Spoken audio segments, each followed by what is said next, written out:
Hello everyone, dear student. आज के इस वीडियो में हम डिस्कस करेंगे क्लास 11th की हिस्ट्री। चैप्टर हमारा है फोर्थ, 3 वर्ग। इसके ऊपर हम डिस्कस करेंगे। देखिए, काफ़ी बड़े बड़े चैप्टर हैं आपके, ठीक है। एक ही बुक है आपके पास और चैप्टर जो है बहुत बड़े बड़े हैं, तो इसलिए आपको जो वीडियो है काफ़ी लंबी बनेगी। आपको बहुत ध्यान से देखना है, सब्र के साथ देखना और अच्छे से एक एक पॉइंट को समझाऊंगा तो आपको समझते हुए चलना है, ठीक है। एक बार आप सिलेबस देख लीजिए, ये सारे के सारे चैप्टर आपके सिलेबस में दिए हुए हैं। आज हम 3 वर्ग चैप्टर जो है इसको पढ़ने वाले हैं, ठीक है। और नोट्स वगैरह के लिए आप हमारा जो क्लास 11 ईएसपी न्यू ग्रुप है टेलीग्राम पे, आप इसको ज्वाइन कर लो, क्लास 11 ईएसपी के नाम से।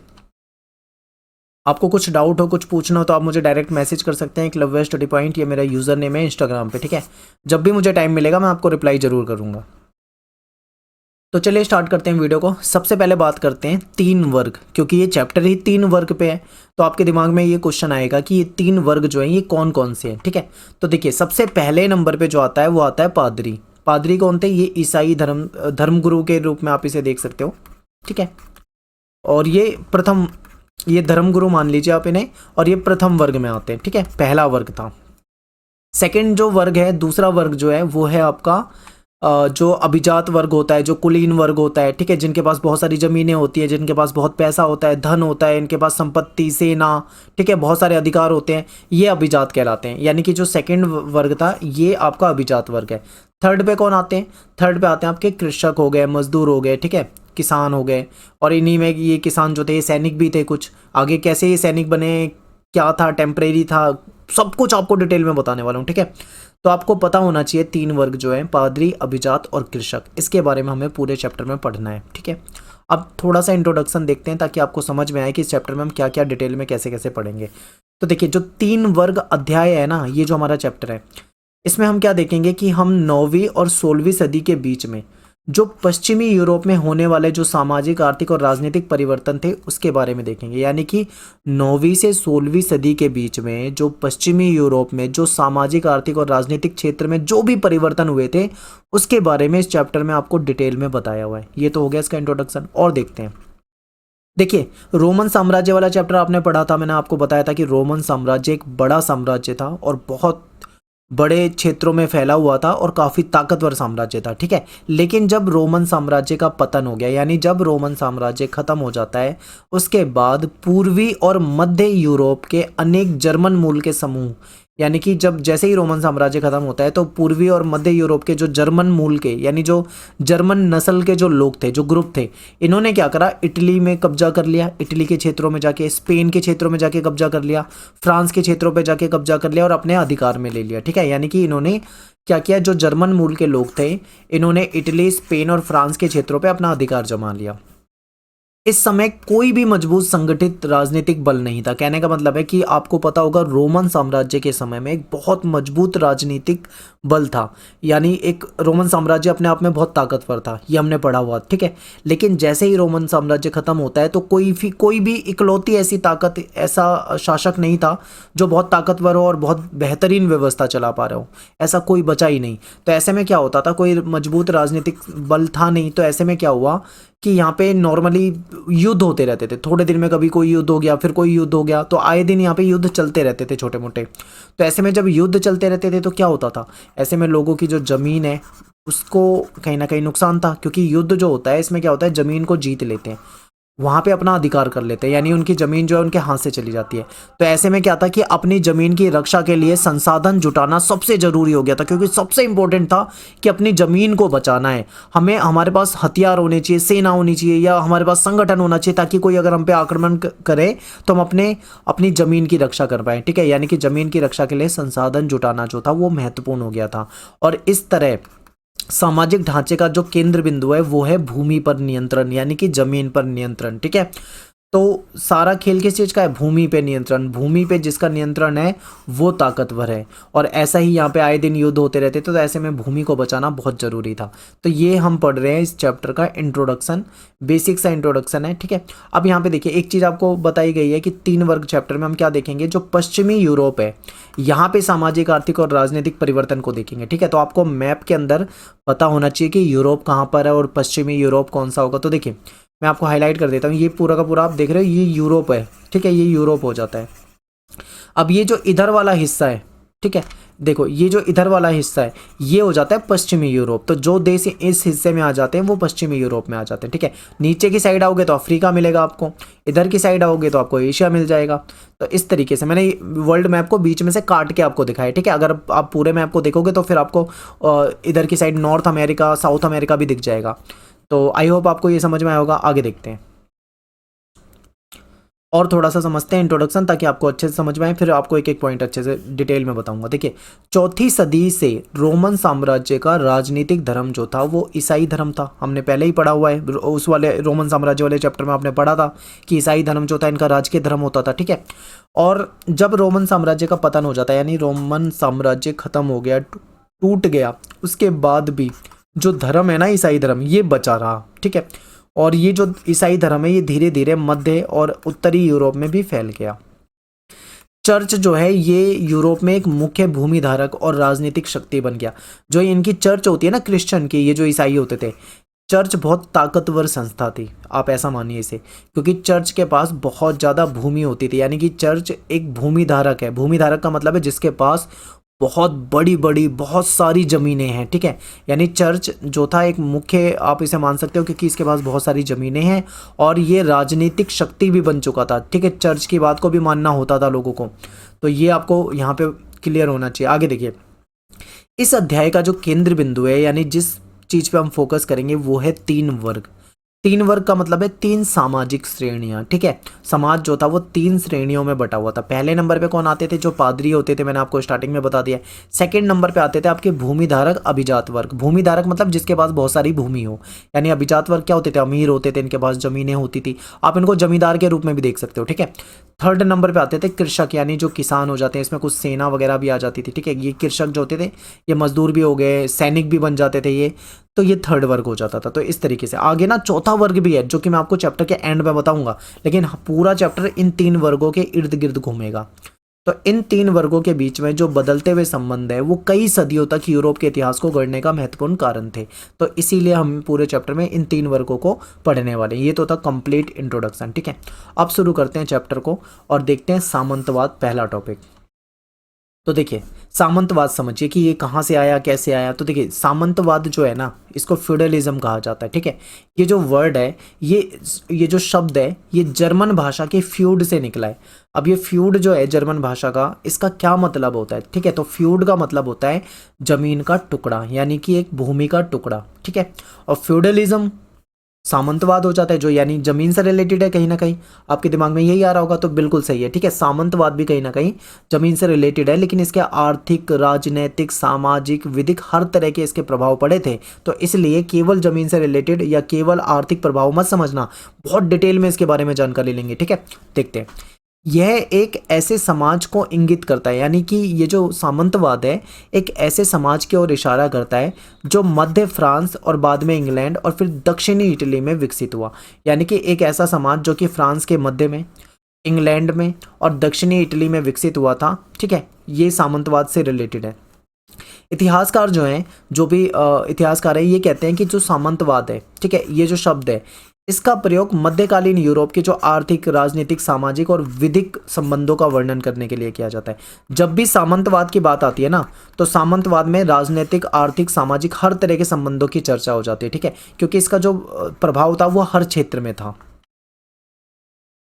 तो देखते हैं सामंतवाद को और डिटेल में समझते हैं। यदि हम आर्थिक संदर्भ में देखें, देखिए सामंतवाद को आर्थिक संदर्भ में देखें तो ये कृषि उत्पादन की ओर इशारा करता है। क्यों? देखिए क्या होता था, नॉर्मली क्या होता है, एक किसान व्यक्ति होता है, उसके पास मान लीजिए अपनी ज़मीन है, तो वो अपनी ज़मीन पे खेती करता है, यही चलता है सिस्टम। लेकिन सामंतवाद में ये सिस्टम अलग होता है। इसमें क्या होता था, किसान जो है वो अपनी, अगर उसके पास अपनी ज़मीन है तो ठीक है, वो अपनी ज़मीन पे तो खेती करेगा, लेकिन उसको लॉर्ड की ज़मीन में भी खेती करनी होती थी। अब ये लॉर्ड कौन है? ये एक तरह से सामंत है, ठीक है। सामंत ताकतवर व्यक्ति होते थे, तो इनके पास बहुत सारी ज़मीनें होती थी। जो किसान होता था उसको अपनी ज़मीन पे भी खेती करनी होती थी, और कुछ दिन हफ्ते में, जैसे 1 दिन, 2 दिन, 3 दिन, जितना भी लॉर्ड कहता है उतने दिन उसको, किसान को लॉर्ड की ज़मीन में भी खेती करनी होती थी, ठीक है। तो एक तरह से इनके मजदूर समझ लो आप। तो ये था सिस्टम। तो देखिए, जो अगर हम सामंतवाद को आर्थिक संदर्भ में देखेंगे तो कृषि उत्पादन के बारे में हमें सबसे पहले समझना है कि जो सामंत होते थे, जिसको हम लॉर्ड कह रहे हैं, ये कृषकों के साथ कैसे संबंधित हैं, कैसे इनके संबंध है, इस पे आधारित जो भी चीज़ें हैं इसको हम डिस्कस करेंगे। तो जो किसान लोग थे ये अपने खेतों में काम करते थे, साथ साथ ये लॉर्ड के खेतों में भी काम करते थे। जो किसान होते थे वो लॉर्ड को श्रम सेवा देते थे, यानी कि अपनी सर्विस देते थे। सर्विस क्या है उनकी? श्रम करना, यानी अपनी मजदूरी करना, आप ये कह सकते हो। जो किसान थे वो क्या करते थे? मजदूरी वाली सेवा देते थे। बदले में उन्हें सैनिक सुरक्षा मिल जाती थी। यानी लॉर्ड जो है, आपको बता दिया मैंने कि लॉर्ड जो है वो ताकतवर है, ठीक है। और क्या है लॉर्ड के पास? इसके पास बहुत सारी ज़मीनें हैं, इसके पास बहुत सारा पैसा यानी कि धन है। लॉर्ड के पास अपनी सेना भी हो सकती है, अपनी सैनिक टुकड़ियाँ भी हो सकती हैं, ठीक है। तो इस तरीके से होता था। तो लॉर्ड की ज़मीन पे ये खेती कर रहे हैं, बदले में लॉर्ड इनको क्या दे रहा है? इनको सैनिक सुरक्षा दे रहा है, यानी कि सुरक्षा की जिम्मेदारी दे रहा है कि अगर कोई तुम्हें कोई नुकसान पहुंचाता है तो हमारी सेना तुम्हारी रक्षा करेगी। तो यानी कि एक सिक्योरिटी मिल जा रही है उसको लॉर्ड से। इसके साथ साथ लॉर्ड के किसानों पर व्यापक यानी बड़े स्तर पे न्यायिक अधिकार भी होते थे। कैसे होते थे इसे समझिए। देखिए, सामंतवाद ने जीवन के न केवल आर्थिक बल्कि सामाजिक राजनीतिक पहलुओं पर भी अधिकार कर लिया था। सामंतवाद जो है जीवन के हर क्षेत्र में दिखेगा आपको। आर्थिक क्षेत्र में तो दिख ही रहा है, आपको दिख रहा है क्लियर कि भाई वो अपनी जगह पे खेती तो कर ही रहा है किसान, और मजबूरी में उसे कहाँ पे भी काम करना पड़ रहा है? लॉर्ड की ज़मीन पे भी करना पड़ रहा है। क्यों? क्योंकि उसको सिक्योरिटी चाहिए। तो आर्थिक क्षेत्र में तो आपको दिख ही रहा है। सामाजिक और राजनीतिक पहलुओं पर भी इसने अधिकार कर लिया था सामंतवाद ने। तो कैसे किया था इसको समझाते हैं। देखिए, ये मान लीजिए ये एक अमीर व्यक्ति है जिसको हम अभिजात कह रहे हैं। अभिजात का मतलब ही एक तरह से अमीर होता है, ठीक है। अभिजात वर्ग वही होता है जिसका वर्चस्व हो, जो ताकतवर हो, जो अमीर हो, जिसका समाज में एक रुतबा हो, ठीक है, उसको अभिजात कहा जाता है। तो मान लीजिए कि ये सामंत है, आप ये मान लीजिए ये सामंत है। इसके पास क्या है? इसके पास अपनी सेना भी हो सकती है, ठीक है। इसके पास अपनी बहुत सारी ज़मीनें होंगी, ठीक है। इसके पास बहुत सारा पैसा होगा और इसके पास बहुत सारे अधिकार होंगे, समाज में एक रुतबा होगा। तो ये सामंत है। और इधर दूसरी तरफ है किसान या कृषक। किसान को क्या कर रहा है? अपनी ज़मीन पे खेती करनी है, लेकिन कुछ दिन के लिए, कुछ समय के लिए, हफ्ते में कुछ समय के लिए लॉर्ड की ज़मीन पे भी खेती करनी है, ठीक है। लॉर्ड बदले में क्या देगा? सैनिक सुरक्षा देगा। किसको देगा? किसान को देगा। तो ये संबंध आपको दोनों के बीच में समझ में आ गया होगा क्लियर। तो ये आपके दिमाग में होना चाहिए बिल्कुल, ठीक है। अब थोड़ा सा और डिटेल में चलते हैं, आगे देखते हैं कि आगे कौन कौन से टॉपिक है। तो अब ये देखिए, फ्रांस और इंग्लैंड, इस टॉपिक को समझते हैं। देखिए, एक जगह होती थी जिसका नाम होता था गॉल, ये फ्रांस बन गया, ठीक है। या फिर अगर आप कभी ऐसे गूगल पे सर्च करोगे या जानकारी लोगों कि जो फ्रांस देश है ना आज के समय में, अगर हम इसका प्राचीन नाम देखें, इसका पुराना नाम देखें, तो इसका नाम गॉल होता था, यानी गॉल कहलाता था ये। बाद में गॉल से ये कैसे फ्रांस बन गया, ये स्टोरी है और ये आपके पेपर में पूछा जा सकता है, तो आपको ये समझाऊंगा, ठीक है। तो आपको पता होना चाहिए कि सबसे पहले आपको ये पता होना चाहिए कि फ्रांस और इंग्लैंड जो है ये है कहाँ पे। ये वर्ल्ड मैप है, ठीक है। देखिए, ये नीचे आपको अफ्रीका वाला हिस्सा दिख रहा है। इसके ऊपर आप आते हो तो यूरोप दिखेगा, जिसमें आपको स्पेन दिख रहा है। स्पेन के ऊपर आओगे तो आपको यहाँ पे फ्रांस दिखेगा, जो कि पहले क्या होता था? इसका नाम होता था गॉल, ठीक है। फ्रांस के ऊपर जाओगे तो आपको यहाँ पे लंदन इंग्लैंड दिख जाएगा, तो यहाँ पे इंग्लैंड है। तो ये इंग्लैंड और फ्रांस जो है इसकी बात यहाँ पे हम करेंगे, ठीक है। फ्रांस कैसे गॉल से फ्रांस बना इसको समझते हैं। मैप में देखो, आपको पता होना चाहिए। देखिए, जो भी आप पढ़ रहे हो ना, आपको मैप में अंदाजा होना चाहिए इन सब चीज़ों का। तो समझते हैं। गॉल प्रांत जो है, जो जगह थी, ये रोमन साम्राज्य का एक प्रांत था। यानी गॉल जो है रोमन साम्राज्य का एक हिस्सा होता था एक समय में। गॉल प्रांत में पर्वत श्रेणियाँ थी, यहाँ पे बहुत बड़ी बड़ी नदियाँ हैं, यहाँ पे घने जंगल हैं, यहाँ पे कृषि करने के लिए अच्छी भूमि है, यहाँ पे अच्छे विस्तृत घास के मैदान हैं, ठीक है। गॉल के अंदर ये सारी चीज़ें थी। जर्मनी की एक जनजाति थी जिसका नाम था फ्रैंक। अब देखो, फ्रांस और फ्रैंक आपको सुना सुना लग रहा है, आसपास लग रहा है ना। तो देखिए, जर्मनी की एक जनजाति आती है फ्रैंक। इसने क्या करा? गॉल पे अधिकार कर लिया था, तो इसने गॉल को अपना नाम दे दिया, और अपना नाम दे के यानी ये फ्रैंक से ही फ्रांस बन गया। यानी इस जनजाति ने गॉल को अपना नाम दिया, तो इससे फ्रैंक से ये क्या बन गया? फ्रांस बन गया, ठीक है। 6ठी सदी में इस प्रदेश में फ्रैंकिस अथवा फ्रांस के ईसाई राजों का शासन होता था। फ्रांस के ईसाई राजाओं का शासन होता था, ठीक है। फ्रांसीसियों के चर्च के साथ बहुत गहरे संबंध होते थे। पॉप कौन होते हैं? पॉप जो होते हैं ईसाई पादरी होते थे, जो बड़े लेवल पे होते थे।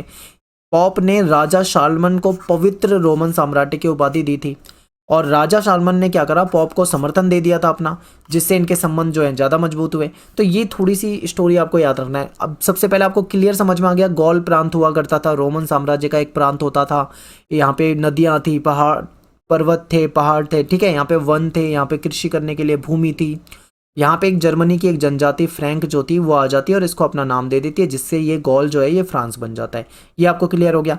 फ्रांसीसी जो थे इनके चर्च के साथ अच्छे संबंध होते थे, ठीक है, तो ये आपको क्लियर होना चाहिए। आगे देखते हैं। अब बात करेंगे 3 वर्ग। 3 वर्ग में आपको धीरे धीरे करके सारे वर्ग समझने हैं। सबसे पहले पहला वर्ग समझते हैं। पहला वर्ग कौन सा है? पादरी, ठीक है, जिसको पादरी कहा जाता है। फ्रांसीसी पादरी जो है इस अवधारणा को मानते थे कि हर व्यक्ति कार्य के आधार पे 3 वर्गों में से किसी ना किसी एक वर्ग का होता है। यानी जो फ्रांसीसी जो पादरी हैं वो क्या मानते हैं कि हर व्यक्ति 3 वर्गों में से किसी ना किसी एक वर्ग का होता है। 3 वर्ग कौन से थे? पहले नंबर पे पादरी था, ठीक है, दूसरे नंबर पे क्या था? अभिजात था, तीसरे नंबर पे कृषक था। यानी कि हर व्यक्ति या तो पादरी हो सकता है या फिर अभिजात हो सकता है या कृषक हो सकता है। इन 3 में से एक ना एक वर्ग का जरूर होता है, ठीक है। एक बिशप ने कहा, अब बिशप क्या होता है ये समझिए। देखिए बिशप जो होता है ये पादरी से भी ऊपर होते हैं। पादरी जो होते हैं जो चर्च में जिसको फादर कहा जाता है, ठीक है, पादरी होते थे जो पूजा पाठ जो भी करते थे इनसे भी ऊपर की एक पोस्ट होती थी जो बिशप होती थी। ये भी धर्म से ही जुड़े होते थे, धर्मगुरु ही टाइप के ही आप इन्हें मान सकते हो। तो एक बिशप ने क्या कहा है वो समझिए। बिशप कहते हैं कि यहाँ वर्ग क्रम में कुछ प्रार्थना करते हैं, कुछ लड़ते हैं, शेष अन्य कार्य करते हैं। यानी जो वर्ग का क्रम है, जैसे कि पादरी वर्ग हो गया, अभिजात वर्ग हो गया, कृषक वर्ग हो गया, तो कुछ क्या करते हैं? प्रार्थना करते हैं। प्रार्थना करने का काम किसका है? पादरी वर्ग का है। कुछ लड़ते हैं, लड़ने का काम किसका है? जो सैनिक वर्ग होगा, यानी जो कृषक में आ जाएगा, ठीक है। कुछ अन्य काम करते हैं, जैसे कि अन्य में कौन से आ जाएंगे? आपके जो अभिजात हो जाएंगे, ठीक है, ये आ जाएंगे। तो इस तरह समाज जो है मुख्य रूप से 3 वर्ग में बटा हुआ है, जो कि पादरी, अभिजात और कृषक वर्ग से बना है, ठीक है। ये पहले वर्ग के बारे में हम जान रहे हैं यहाँ पे। Catholic church. अब पादरी जो वर्ग है या जो पहला वर्ग है इसके बारे में थोड़ा डिटेल में जानते हैं, ठीक है। देखिए कैथोलिक चर्च जो है इसके अपने नियम हुआ करते थे, चर्च के अपने रूल्स होते थे। चर्च को राजा ने जमीन दे रखी थी। राजा जो होते थे वो चर्च को जमीन दे देते थे दान में, फ्री में। इस भूमि से, अब ये भूमि जो होती थी वो चर्च की हो जाती थी। इस भूमि से जो चर्च है वो टैक्स इकट्ठा कर सकती थी, यानी कि कर इकट्ठा कर सकती थी, ठीक है। इसलिए चर्च जो है एक शक्तिशाली संस्था, यानी कि एक ताकतवर संस्था थी। ये राजा पे निर्भर नहीं होती थी, क्योंकि राजा ने तो जमीन दे दी, अब जमीन से ये टैक्स कमा रहे हैं, यानी इनको टैक्स मिल रहा है, तो इसलिए ये राजा पे निर्भर नहीं है। और चर्च जो है एक शक्तिशाली संस्था है। पश्चिमी जो चर्च है उसके अध्यक्ष जो थे वो पॉप थे, जो रोम में रहा करते थे, ठीक है, रोम में रहते थे पॉप, जो सबसे फेमस हुआ करते थे। यूरोप में ईसाई समाज का मार्गदर्शन जो है वो बिशपों तथा पादरियों द्वारा किया जाता था। पादरी मैंने आपको बताया ना जो चर्च में होते हैं, और बिशप जो होते हैं वो इनसे भी ऊपर होते हैं, यानी ये भी धर्म से ही जुड़े हुए हैं। तो यूरोप के ईसाई समाज का अगर बात करें तो उनको मार्गदर्शन कौन करता था? या तो पादरी करेंगे या बिशप करेंगे। अधिकतर गांव में क्या होता था, हर गांव की अपनी एक चर्च हुआ करती थी। ज़्यादातर जो गांव थे उनके अपने चर्च होते थे, जहाँ पे लोग क्या करते थे, रविवार के दिन पादरी के धर्म के उपदेश जो हैं उसको सुनने जाते थे और सामूहिक प्रार्थना करते थे, ठीक है। जो ईसाई लोग होते हैं इनके जो जैसे जैसे देखिए हिंदू हैं मंगलवार को जाते हैं हनुमान जी के मंदिर में पूजा करने, ठीक है। और इसी तरीके से जो ईसाई लोग होते हैं ना ये संडे को जाते हैं अपनी चर्च में। इनके लिए संडे जो होता है वो अच्छा दिन होता है, ठीक है। आगे देखते हैं। हर व्यक्ति जो है वो पादरी नहीं बन सकता। याद रखिए हर व्यक्ति पादरी नहीं बन सकता, क्योंकि जो पुरुष पादरी बनना चाहता है उसको शादी नहीं करनी होती, ठीक है। यानी कि जो व्यक्ति पादरी बनेगा ना वो कभी भी शादी नहीं कर सकता, तो इसलिए हर व्यक्ति पादरी नहीं बन सकता। धर्म के क्षेत्र में बिशप जो है वो अभिजात माने जाते थे। देखिए मैंने आपको कहा था ना कि पादरी से भी ऊपर बिशप आते हैं, और बिशप जो है धर्म के क्षेत्र में अभिजात। अभिजात का मतलब क्या होता है? अमीर। अब अमीर का मतलब आप केवल धन से अमीर मत समझिए, अमीर का मतलब यहाँ पे और भी बहुत कुछ है, यानी जिसका वर्चस्व हो, ठीक है, जिसका समाज में एक रुतबा, एक स्टेटस हो, ठीक है, जो ताकतवर हो, समाज में उसका एक अच्छा स्थान हो, तो ये अभिजात होते हैं। तो धर्म के क्षेत्र में अगर देखें तो बिशप जो है ये ताकतवर होते थे। बिशप के पास लॉर्ड की तरह बड़ी बड़ी जागीरें थी। जैसे लॉर्ड के पास बहुत सारी ज़मीनें होती थी ना, इसी तरीके से जो बिशप होते थे इनके पास भी बहुत बड़ी बड़ी ज़मीनें होती थी, जागीरें होती थी, और ये शानदार महलों में रहा करते थे। चर्च को 1 वर्ष के अंतराल में कृषक से उसकी उपज का 10वां भाग लेने का अधिकार था। यानी जो किसान लोग होते हैं उनकी जो भी फसल होती है उसका 10वां भाग यानी 10वां हिस्सा जो है वो टैक्स के रूप में ले लिया जाता था। कौन लेता था? चर्च ले सकती थी। यानी चर्च जो है किसान से उसकी फसल का 10वां हिस्सा ले सकती थी 1 साल में, ठीक है। इसको, ये जो टैक्स वाला हिस्सा होता था इसको क्या कहा जाता था, इसको टीथ कहा जाता था। ठीक है, इंपॉर्टेंट है। अब देखिए, हो सकता है आपसे शॉर्ट क्वेश्चन में पूछे बताइए टीथ क्या है, तो आप टीथ, आप तो बोल दोगे दांत होता है। ठीक है, लेकिन मजाक कर रहा हूँ, आपको ऐसा नहीं बोलना। टीथ क्या होता है, टीथ जो है एक टैक्स होता था। ठीक है, जो कि चर्च लेती थी। किससे लेती थी, किसानों से लेती थी। कितना लेती थी, उनकी जो फसल होती थी ना उसका 10वां भाग लेती थी। ठीक है, क्लियर है, तो ये टीथ हो गया। आगे देखते हैं, चर्च के औपचारिक रीति रिवाज की कुछ महत्वपूर्ण रस्में सामंती कुलीनों की नकल थी। अब देखिए, जो चर्च के जो जो कुछ रीति रिवाज होते थे, कुछ परंपराएं चल रही थी, कुछ ट्रेडिशन, कुछ रस्में चल रही थी, तो ये जो रस्में हैं, ऐसा कहा जाता है कि जो सामंती, जो कुलीन, कुलीन का मतलब जो अमीर, ताकतवर, वर्चस्व, इसको अभिजीत, अभिजात भी कह सकते हैं। ठीक है, जो सामंती, जो कुलीन होते थे उनकी नकल थी, ऐसा कहा जाता है। प्रार्थना करते वक्त क्या होता था, हाथ जोड़कर, सिर को झुकाकर, घुटने के बल झुककर, नाइट द्वारा अपने वरिष्ठ लॉर्ड के प्रति वफादारी को शपथ लेते वक्त अपनाए गए तरीके की नकल था। ठीक है, अब यहां पे समझिए, यहाँ पे एक शब्द आया है नाइट। ये नाइट और लॉर्ड, लॉर्ड तो आपको समझ में आ गया। लॉर्ड कौन है, वो अमीर आदमी, अभिजात है, सामंत है, जिसके पास बहुत सारी जमीनें हैं। और इनके नीचे होते हैं नाइट। नाइट कौन होते हैं, नाइट होते हैं सैनिक। ठीक है, नाइट जो है अपने लॉर्ड को सैनिक सेवा देते थे। ठीक है, तो लॉर्ड के सामने जो नाइट होते थे वो हाथ जोड़ते थे, उनके सामने सिर झुकाते थे, घुटनों के बल पे झुककर उनको सम्मान देते थे। यानी ये एक परंपरा थी, लॉर्ड को नाइट इस तरीके से सम्मान देते थे। सेम इसी परंपरा को चर्च वगैरह में भी की जाने लगी थी। ठीक है, वहाँ पे भी इसी तरीके से किया जाता था। तो इसलिए कहा जाता है कि ये इसकी नकल है। जो कुलीन वर्ग में जो चीज़ें अपनाई जाती थी वो इन्होंने भी अपना रखी थी, यानी इन्होंने उस तरीके को अपनाया हुआ था। ठीक है, क्लियर है, आगे देखो। इसी प्रकार ईश्वर के लिए लॉर्ड शब्द का प्रचलन एक उदाहरण है। यस, लॉर्ड शब्द जो है ईश्वर के लिए भी यूज किया जाता है। लॉर्ड का मतलब स्वामी भी होता है। ठीक है, तो ये भी याद रखना। और जिसके द्वारा सामंती संस्कृति चर्च के उपासना कक्षों में प्रवेश करने लगी। जो सामंतवाद की जो संस्कृति थी, कहीं ना कहीं वो चर्च में प्रवेश करने लगी। जो सामंतों के बीच में जो चलता था उस व्यवस्था को कहीं ना कहीं चर्च में भी जगह मिलने लगी थी। इस प्रकार अनेक सांस्कृतिक सामंती रीति रिवाज जो थे, जो तौर तरीके जो होते थे, वो चर्च की दुनिया में आ गए।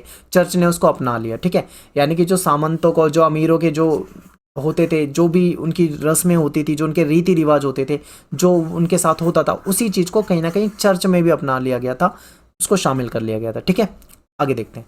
ये तो हो गया चलो प्रथम वर्ग। अब बात करेंगे यहाँ पे हम दूसरे वर्ग की। देखिए, जो पादरी थे ना, इन्होंने क्या करा था, अपने आप को तो प्रथम वर्ग में रखा हुआ था। सेकंड नंबर पे यानी जो दूसरा वर्ग था उसमें आते थे अभिजात वर्ग। इनको दूसरे वर्ग में रखा हुआ था। लेकिन वास्तव में अगर हम देखें तो सामाजिक प्रक्रिया में जो अभिजात वर्ग है ना, इसकी सबसे महत्वपूर्ण भूमिका है। क्योंकि अभिजात वर्ग जो है ताकतवर है, इसके पास पैसा है, इसके पास रुतबा है, बहुत बड़ी बड़ी ज़मीनें हैं, जागीरें हैं। ठीक है, तो इसलिए अभिजात वर्ग जो है ये बहुत महत्वपूर्ण वर्ग है। अभिजात वर्ग की महत्वपूर्ण भूमिका होने का कारण क्या है, ये देखिए, इसका सबसे बड़ा कारण है वो है भूमि पे नियंत्रण।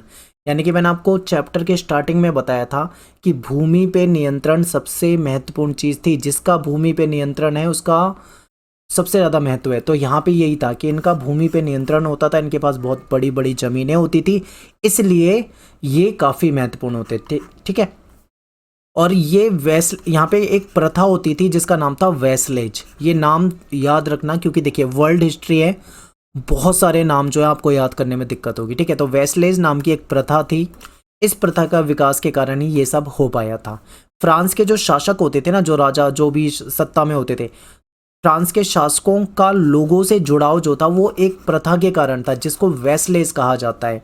ये प्रथा जो है ये जर्मन मूल के लोग हो गए, या जो जिनमें फ्रैंक लोग हैं, ये इन सभी जगह पे होती थी। यानी जर्मन मूल के लोगों में भी होती थी, फ्रांस के लोगों में भी होती थी, सब जगह ये प्रथा होती थी जिसको वैसलेज कहा जाता था। इसकी वजह से शासक और जनता के बीच में जुड़ाव था। ठीक है, देखिए, बड़े जो भूस्वामी है, यानी जिनके पास बहुत बड़ी बड़ी ज़मीनें हैं, और जो अभिजात वर्ग है, ये दोनों ही राजा के अधीन होते थे।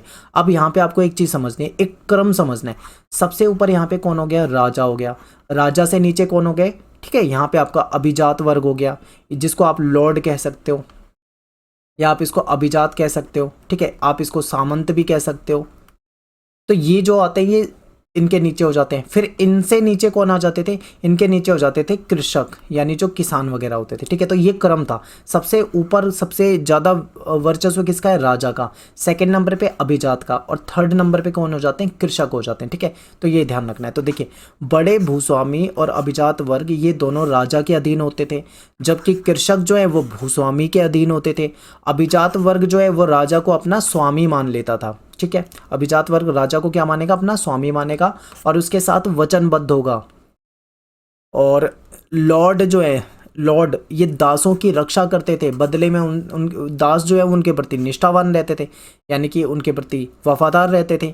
इन संबंधों में व्यापक रीति रिवाज और शपथ का विनिमय होता था। ये जो संबंध है ना, जैसे कि बड़े भूस्वामी का, ठीक है, राजा के साथ, फिर ये जो किसान लोग हैं इनका भूस्वामियों के साथ, ठीक है, अभिजातों के साथ, अभिजात जो लोग हैं इनका राजाओं के साथ, और जो दास हैं उनका लॉर्ड के साथ, इनके जो आपस में संबंध है, ये जो रीति, ये इनमें कई सारे रीति रिवाज और शपथ के विनिमय होते थे। जैसे कि देखिए क्या होता था, जो चर्च है ना, चर्च में बाइबल की शपथ ली जाती थी। चर्च में जो बाइबल होती थी, बाइबल में हाथ रख के शपथ ली जाती थी। और इस समारोह में जो दास लोग होते हैं, जो गुलाम होते हैं, इसको भूमि के प्रतीक के रूप में जो उसका मालिक एक लिखित में अधिकार पत्र दे दे, या कोई छड़ी दे दे मान लो, या कुछ और दे दे, तो ये होता था यहाँ शपथ समारोह में, ठीक है। अभिजात वर्ग की समाज में एक विशेष हैसियत होती थी, ये इंपॉर्टेंट है। देखिए आपसे पेपर में पूछा जाएगा कि बताइए अभिजात वर्ग की कुछ मुख्य विशेषताएं। तो इसमें अब आपको समझना है क्या क्या है। तो सबसे पहली विशेषता तो आप ये मान लीजिए कि अभिजात वर्ग जो है समाज में इसकी एक विशेष हैसियत होती थी। सेकंड नंबर पे क्या है, इनका अपनी जो ज़मीन होती थी, इनके पास जो संपत्ति होती थी, इस पे इनका पूरा नियंत्रण होता था। ये चाहें तो अपनी संपत्ति को बेच सकते थे या जो भी कर सकते हैं, ठीक है, पूरा इनके कंट्रोल में था। ये दूसरी विशेषता। तीसरी क्या है कि ये अपनी सैन्य क्षमता को बढ़ा सकते थे, इनके पास अपनी सेना भी होती थी, ठीक है। ये इसकी तीसरी विशेषता। चौथी विशेषता क्या है, ये अपना खुद का न्यायालय यानी जो कोर्ट होती है, कोर्ट भी लगा सकते थे। तो आप समझिए कितने ये ताकतवर होते हैं। तो ये इसकी चौथी विशेषता। ये चाहें तो अपनी मुद्रा भी प्रचलित कर सकते थे, ये पांचवी विशेषता, यानी कि अपनी मुद्रा, अपनी करेंसी चला सकते थे, अपने नोट चला सकते थे, अपने सिक्के चला सकते थे, अपनी, ठीक है, धातु की मुद्रा बनाए, जैसा मर्जी वैसा कर सकते थे, इनको अधिकार थे। फिर ये अपनी भूमि पर बसे सभी व्यक्तियों के मालिक होते थे, क्योंकि इनके पास बहुत बड़ी बड़ी ज़मीनें होती थी। इनकी ज़मीन पे जितने भी लोग रह रहे हैं, चाहे किसान हो, चाहे नाइट हो, चाहे जो भी हो, कोई भी रहने वाला व्यक्ति हो, चाहे मजदूर हो, वो सभी जो है इनके अंडर में होंगे, ठीक है। यानी ये इन सभी लोगों के मालिक होंगे, ठीक है। वे विस्तृत क्षेत्रों के स्वामी होते थे, यानी कि इनके पास बहुत बड़ी बड़ी ज़मीनें होती थी। इसमें इनका घर हो जाएगा, इनके खुद के खेत हो जाएंगे, इनके जोत वाले जगह हो जाएगी, इनकी चरागाह वाले क्षेत्र हो जाएंगे, ठीक है। और आसामी कृषकों के घर और इनके खेत। अब यहाँ पे एक वर्ड आया है, आसामी कृषक। अब ये क्या होता है, ये आपको कंफ्यूज करेगा। देखिए, जो अभिजात वर्ग है इनके पास क्या है, बहुत सारी ज़मीनें हैं, इनके पास अपना घर है, इनके पास अपने निजी खेत है, ठीक है, जोतने लायक खेत है, इनके पास अपने चरागाह है, इनके पास अपने जंगल है, सब कुछ इनके पास है। इनके पास अपने असामी कृषक भी होते थे। अब असामी कृषक जो है, ये वर्ड उनके लिए यूज़ किया जाता है, ऐसे किसान लोग जो कि पट्टे पे खेती करते हैं, यानी कि पट्टे पे मतलब किराए पे, आप किराए, इसको किराएदार मान लो, यानी कि ऐसे किसान हैं जो किराए पे खेती कर रहे हैं। तो जो ये होता था, अभिजात वर्ग के लोग होते थे, ये क्या करते थे, अपने खेत पे किसानों से काम कराते थे, ये इनके मजदूर हो गए एक तरह से, ठीक है। और किराए पे, यानी अपनी ज़मीन दे दी, उसके बदले में क्या होगा, या तो मुद्रा ले ली, या फिर मान लीजिए फसल का कुछ हिस्सा ले लिया, जो भी सिस्टम रहता हो। तो इस तरीके से जो किराए पे काम करते हैं ना, ये पट्टे वाले किसान होते हैं, जिनके पास खुद की ज़मीन ना हो, ठीक है, दूसरे के खेत को लेकर उस पर खेती करें, तो ये हो जाते हैं। तो इनके पास अपने असामी कृषक भी होते थे, और इनका घर जो है वो मेनर कहलाता था, इंपॉर्टेंट है।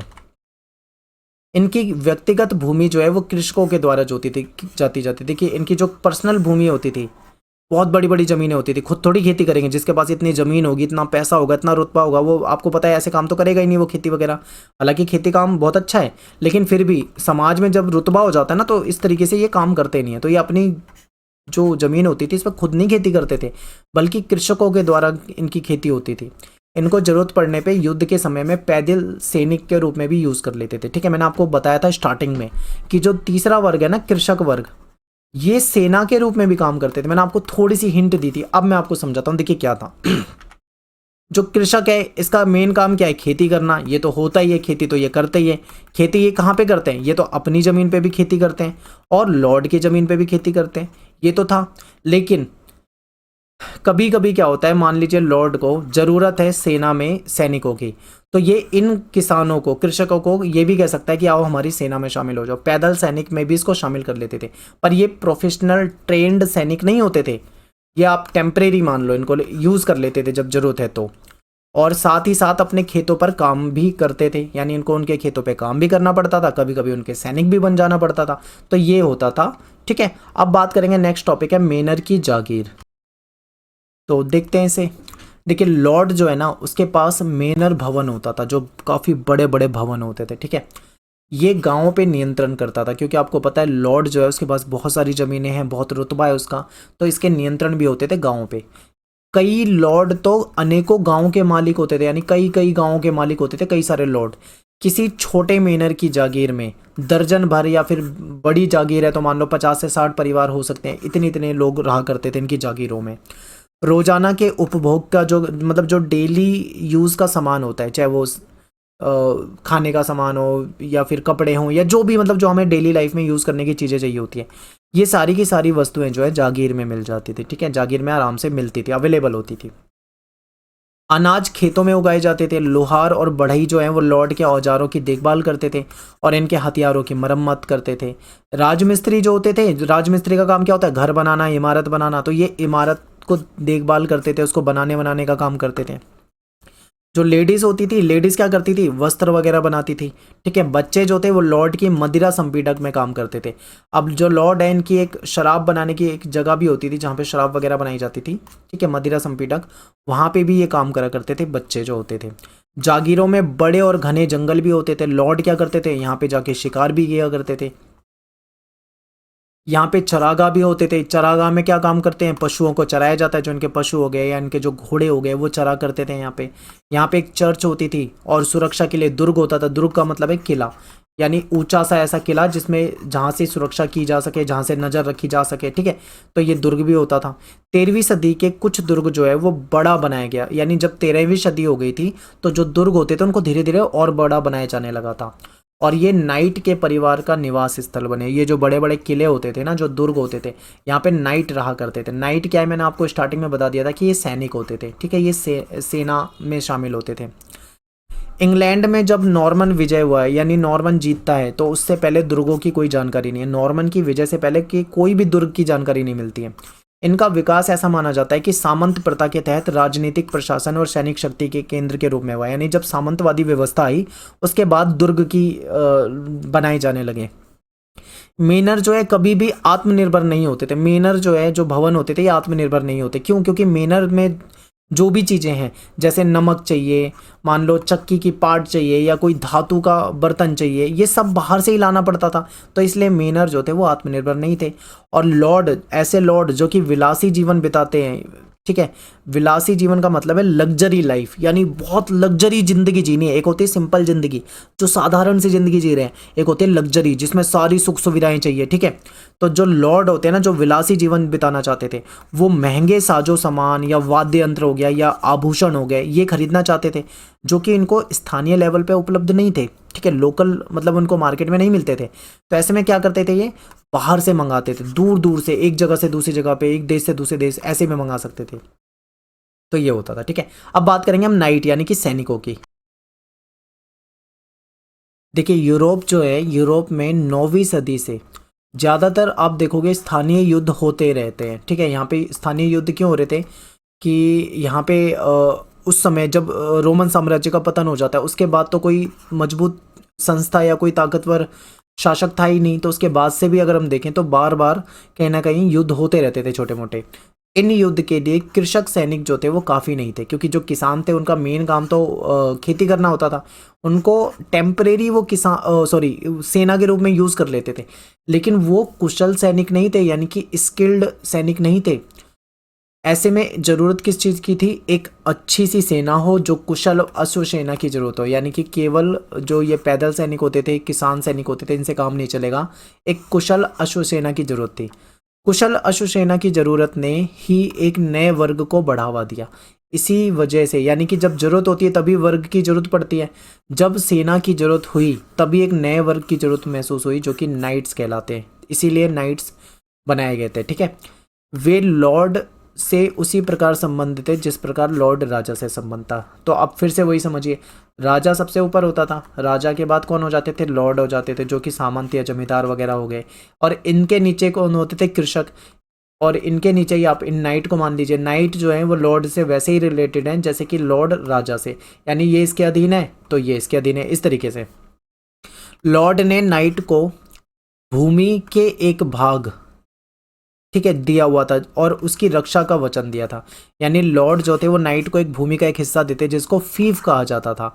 अभी थोड़ी देर पहले हमने टीथ पढ़ा था, टीथ आपको याद आ रहा होगा, उससे मिलता जुलता ही है, इसको फीफ कहा जाता है। फीफ का मतलब क्या है, फीफ जमीन का ऐसा टुकड़ा है जो कि नाइट को मिला हुआ है, नाइट जो सैनिक है इनको मिला हुआ है। किसने दिया, लॉर्ड ने दिया है। ठीक है, इनको जमीन दे दी, इसके बदले में ये क्या करेंगे, जो नाइट है वो उनके लिए काम करेंगे। ठीक है, फीफ को उत्तराधिकार में भी पाया जा सकता है। उत्तराधिकार में पाए जाने का मतलब क्या है, जैसे मान लीजिए किसी कोई नाइट सैनिक है, ठीक है, उसको जमीन मिल गई है जिसका नाम फीफ है। अब उस सैनिक का जो बेटा है वो अपने बेटे को भी ट्रांसफर कर सकता है अपनी उस जमीन को, यानी वो फीफ जो है वो उसके बेटे को उत्तराधिकार में भी मिल सकती है। ठीक है, आगे देखिए, ये 1000 से 2000 एकड़ या फिर उससे ज़्यादा भी हो सकती है, जिसमें नाइट और उसका परिवार जो है वो रहते थे। और इसमें उनके परिवार के लिए पंचक्की हो गई, मदिरा संपीड़क हो गया, और उसके परिवार के लिए घर हो गया, चर्च हो गया। ठीक है, उसमें निर्भर व्यक्तियों के रहने की व्यवस्था शामिल थी, यानी कि बहुत बड़ी बड़ी ज़मीन होती थी जिसके अंदर उनका रहने के लिए घर भी होते थे, उनके लिए पंचक्की भी होती थी, उनके लिए मदिरा संपीड़क वगैरह भी होती थी, इसमें इनके परिवार रह सकते थे, इसमें चर्च भी होती थी, इन पर निर्भर रहने वाले व्यक्ति रह सकते थे, सारी व्यवस्था उनको उसमें मिल जाती थी। सामंती मेनर की तरह फीफ की भूमि को भी कृषक जोतते थे, यानी कि इनकी जो भूमि होती थी फीफ, जो कि किसको मिली हुई है, नाइट्स को मिली हुई है, तो इनकी भूमि पे भी कौन कृषि करेंगे, कृषक ही करेंगे। ठीक है, वही इनकी भूमि को जोतते थे। बदले में नाइट जो है अपने लॉर्ड को एक निश्चित रकम देता था और युद्ध में उसकी तरफ से लड़ने का वचन देता था। ठीक है, आगे देखते हैं। अपनी सैन्य योग्यताओं को बनाए रखने के लिए, क्योंकि देखिए सैनिक जो है जब तक प्रैक्टिस कर रहा है, जब तक लड़ रहा है, ठीक है, तब तक उसकी सैन्य की योग्यता बनी रहती है। अगर कोई छोड़ देता है हथियार वगैरह तो फिर उसमें वो काबिलियत नहीं रहती। तो ऐसे में क्या होता है, जो अपनी सैन्य योग्यता को बनाए रखने के लिए नाइट जो है ये डेली अपना समय जो है बाढ़ बनाने में लगाते थे, घेराबंदी करने में, पुतलों से रण कौशल करते थे, ठीक है, अपने बचाव का अभ्यास करते थे, इसलिए अपना पूरा समय निकालते थे, पूरे एक्टिव रहते थे ताकि जब भी जरूरत पड़े तो ये युद्ध लड़ सके। नाइट अपनी सेवाएं जो है वो दूसरे लॉर्ड को भी दे सकते हैं। मान लीजिए कोई लॉर्ड है जिसके लिए नाइट काम कर रहा है, ठीक है, कोई दूसरा लॉर्ड है, तो नाइट अपनी सेवा दूसरे लॉर्ड को भी दे सकता है, लेकिन उसका मेन जो उसकी प्रायोरिटी रहेगी वो हमेशा उसी का लॉर्ड, जो लॉर्ड होता है वही रहेगा। ठीक है, तो देखिए उसकी सर्वप्रथम निष्ठा जो है अपने लॉर्ड के लिए ही होती थी।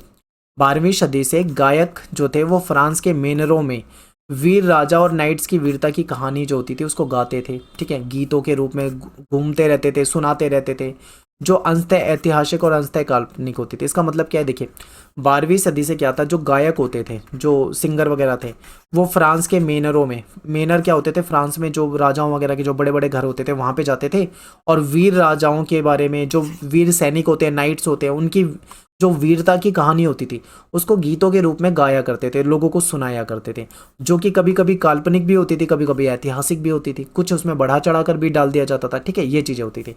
और उस काल में जब बहुत अधिक संख्या में पढ़े लिखे लोग नहीं हुआ करते थे, उस समय में पांडुलिपि भी नहीं होती थी, तो ये जो घुमक्कड़ जो चारण है ये बहुत ज़्यादा फेमस थे। चारण का मतलब क्या है, चारण का मतलब ऐसा मतलब संगीत है या ऐसा गीत है जिसमें किसी की तारीफ की जाए। ठीक है, यानी कि किसी की वीरता की बात की जाए, जैसे कि सेना की वीरता की बात करी जा रही हो, किसी राजा की वीरता की बात करी जा रही हो, ठीक है, और गीतों में गा गा के सुनाया जा रहा हो तो उसको चारण कहा जाता है। इंपॉर्टेंट है। नेक्स्ट आपका टॉपिक भिक्षु। अब ये भिक्षु क्या है इसको समझिए। देखिए चर्च के अलावा श्रद्धालु ईसाइयों की एक दूसरी संस्था थी। ठीक है, कुछ अत्यधिक धार्मिक व्यक्ति, यानी कि कुछ और ऐसे व्यक्ति थे जो बहुत ज़्यादा धार्मिक थे, जो धर्म के प्रति, ईश्वर के प्रति, पूजा पाठ, इन सब चीज़ों में ज़्यादा थे। तो कुछ अत्यधिक धार्मिक व्यक्ति पादरियों के विपरीत, यानी पादरियों से अपोजिट, जो लोगों के बीच में नगरों और गाँव में रहते। देखिए पादरी जो है वो अलग जगह पे रहता है, चर्च वगैरह जो भी उसका होता था। लेकिन ये जो लोग हैं ये धार्मिक तो है, लेकिन ये लोगों के बीच में रह रहे हैं, नगरों या गाँव में रह रहे हैं, और ये एकांत जीना भी पसंद करते थे। वे धार्मिक समुदाय में रहते थे जिन्हें एबे कहा जाता है। एबे क्या होता था इनके लिए, एक आप मान लो आश्रम होता था, जैसे हम कहते हैं ना आश्रम, ऐसे इनके लिए जगह होती थी, उसको एबे कहा जाता था, अबेज। या मोनेस्ट्री, मोनेस्ट्री मतलब मठ होता है, ठीक है, जहाँ पे ये आश्रम ही मान लीजिए आप इसे भी। तो ये धार्मिक समुदाय यहाँ पे रहा करते थे। अधिकतर मनुष्य की आम आबादी से काफ़ी दूर होते थे, मठ वगैरह जो होते थे वो आम लोगों से दूर होते थे। तो यहाँ पे देखिए दो तीन तरह के लोग हैं।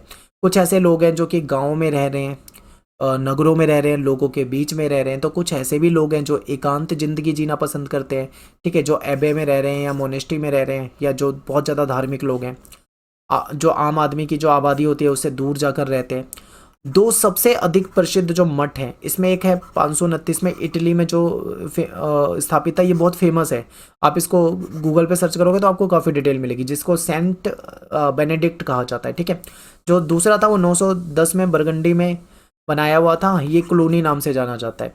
भिक्षु जो है वो अपना सारा जीवन जो है वो किस चीज़ में बिताते थे, ये समझिए। भिक्षु जो लोग होते थे, जो सन्यासी लोग होते थे, ये अपना सारा जीवन जो है वो प्रार्थना करने में, अध्ययन करने में, यानी जो धार्मिक किताबें उसको पढ़ने में, कृषि में, और व्रत, कृषि में लगाने का व्रत लेते थे। यानी ये एक व्रत, एक वचन लेते थे कि जो भी भिक्षु बनेगा वो पूरी जिंदगी क्या करेगा, या तो प्रार्थना करेगा, अध्ययन करेगा और कृषि करेगा, यही काम करेगा। पादरी कार्य के विपरीत भिक्षु की जिंदगी पुरुष और स्त्रियां दोनों हो सकती थी। देखिए पादरी के अपोजिट अगर हम इसमें भिक्षु को देखें तो यहाँ पे पुरुष और स्त्री दोनों ही हो सकती हैं। पुरुष जो होते हैं उनको मॉन्क कहा जाता है, ठीक है, जो पुरुष भिक्षु होते हैं वो मॉन्क कहलाते हैं, और जो स्त्री भिक्षु होती है वो नन कहलाती है, इनको नन कहा जाता है। कुछ अबों में, यहाँ पे टाइपिंग की मिस्टेक है, एबे होएगा, कुछ एबे को छोड़कर ज़्यादातर में एक ही लिंग के व्यक्ति रहा करते थे। यानी कि एबे क्या था, एबे इनका आश्रम था, ठीक है। यानी कुछ आश्रम को छोड़ दे तो ज़्यादातर में क्या होता था, एक ही लिंग के आदमी रहते थे। एक ही लिंग का आदमी का मतलब क्या है, एक जैसे आदमी, जैसे पुरुष हैं तो पुरुष ही रहेंगे, कहीं पे महिलाओं का आश्रम है तो उसमें केवल महिलाएं रहेंगी, इस तरीके के होते थे। पुरुष और महिलाओं के लिए अलग अलग ओबे होते थे, यानी पुरुषों का ओबे अलग है और महिलाओं का जो ओबे, जो आश्रम है वो अलग है। पादरियों की तरह भिक्षु और भिक्षुणी भी विवाह नहीं कर सकते। जिस तरीके से पादरी कभी विवाह नहीं कर सकते थे, इसी तरीके से जो एक बार भिक्षु और भिक्षुणी बन जाता है वो भी कभी विवाह नहीं कर सकता है, ठीक है। 13वीं सदी से भिक्षु के कुछ समूह, जिसको फ्रायर कहा जाता था, इन्होंने क्या करा, इन्होंने मठ में ना रहने का निर्णय लिया। यानी इन्होंने फैसला करा कि ये मठ में नहीं रहेंगे। ये एक स्थान से दूसरे स्थान पे घूमते थे और लोगों को घूम घूम कर उपदेश सुनाते थे। जो इनको बदले में भिक्षा मिल जाती थी, दान मिल जाती थी, उसी से अपनी रोजी रोटी चला लेते थे, ठीक है। तो ये एक अलग वर्ग हो गया। तो फ्रायर भी आपसे पूछा जा सकता है। यहाँ पे देखिए कुछ वर्ड आए थे, जैसे टीथ हो गया था, एक फीफ हो गया था, एक फ्रायर हो गया, ऐसे ऐसे शब्द आ रहे हैं। आपको इन सब का मतलब पता होना चाहिए, ठीक है। तीनों का मतलब मैंने आपको बताया है, लेकिन आपको पता होना चाहिए, हो सकता है पेपर में आपसे पूछ लें। नेक्स्ट है आपका टॉपिक चर्च और समाज। चलिए देखते हैं। देखिए जो यूरोप वासी थे, यानी यूरोप के रहने वाले जो लोग थे, जो ईसाई बन गए थे, लेकिन अभी भी ये चमत्कार वगैरह जो थे इन सब चीज़ों पे विश्वास करते थे, ठीक है। जो रीति रिवाज जो इनके पुराने थे उस पर इन्होंने छोड़ा नहीं, अभी भी इनका विश्वास कहीं ना कहीं था। 4वीं सदी से ही क्रिसमस और ईस्टर कैलेंडर की जो महत्वपूर्ण तिथि होती है, जो कि 25 दिसंबर होती है, आपको पता होगा 25 दिसंबर को क्रिसमस मनाया जाता है। तो ईसा मसीह के जन्मदिन ने एक पुराने पूर्व रोमन त्यौहार का स्थान ले लिया। पहले क्या होता था, रोमन साम्राज्य होता था, ये सब लोग रोमन साम्राज्य के तहत आते थे। रोमन साम्राज्य में कुछ अलग त्यौहार मनाया जाता था, लेकिन अब क्या है, रोमन साम्राज्य खत्म हो गया है, तो अब रोमन साम्राज्य का जो त्यौहार है उसके स्थान पे 25 दिसंबर क्रिसमस वाला जो है ये इसने नया स्थान ले लिया था। यानी अब क्रिसमस लोग मनाने लगे थे। ईस्टर ईसा के शूलारोपण, यानी जो उनको फांसी वगैरह उस पर टांगा गया था, और उनका पुनर्जीवित होने का प्रयोग था, प्रतीक था, सॉरी। ईस्टर ईसा जो है, ठीक है। इसके बाद क्या है, काम से दबे कृषक इन पवित्र दिनों में, जो ऐसे कृषक लोग होते थे जिन पे बहुत काम होता था, कभी अपनी ज़मीन पे, कभी लॉर्ड की ज़मीन पे खेती करते थे, वो इन दिनों में क्या करते थे, छुट्टियां मिलती थी इनको, क्योंकि ये पवित्र दिन होते थे, हॉलीडेज होते थे, तो इसका स्वागत करते थे, ठीक है। और इन दिनों में इन्हें कोई काम नहीं करना पड़ता था। वैसे तो ये दिन भर प्रार्थना करने के लिए जाते थे, लेकिन कुछ लोग ज़्यादातर क्या करते थे, इसमें मौज मस्ती के लिए समय निकाल लेते थे, दावत करते थे, पार्टी करते थे। ठीक है। तीर्थ यात्रा ईसाइयों के जीवन का एक महत्वपूर्ण हिस्सा होती थी। बहुत से लोग जो थे वो शहीदों की समाधियों पे जाते थे, बड़े बड़े जो गिरजाघर थे, जो चर्च थे, वहाँ पे जाते थे, उनकी यात्राएं करते थे। तो इस तरीके से इनके बीच में चलता था।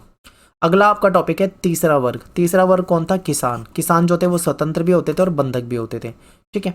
दास, बंधक का मतलब दास टाइप के। देखते हैं, किसान वर्ग जो था वो तीसरा वर्ग था और एक विशाल समूह था, क्योंकि बहुत बड़ी जनसंख्या होती थी इनकी। और ये पहले दो वर्गों का भरण पोषण करता था, क्योंकि किसान मेहनत करता था, खेती करता था, अनाज उगाता था, उसी से भरण पोषण किसका होता था? जो तीनों का ही हो रहा है वैसे तो, लेकिन पहले जो दो वर्ग है उनका भरण पोषण का काम कौन कर रहा है? किसान ही कर रहा है। कृषक जो है दो प्रकार के थे, एक तो स्वतंत्र किसान होते थे, एक दास किसान होते थे। ठीक है। पुरुषों का सैनिक सेवा में योगदान आवश्यक होता था। मैंने आपको स्टार्टिंग में ही बता दिया था कि जो पुरुष होते हैं ना, पुरुष किसान होते थे, इनको सेना के रूप में भी काम करना पड़ता था लॉर्ड के लिए।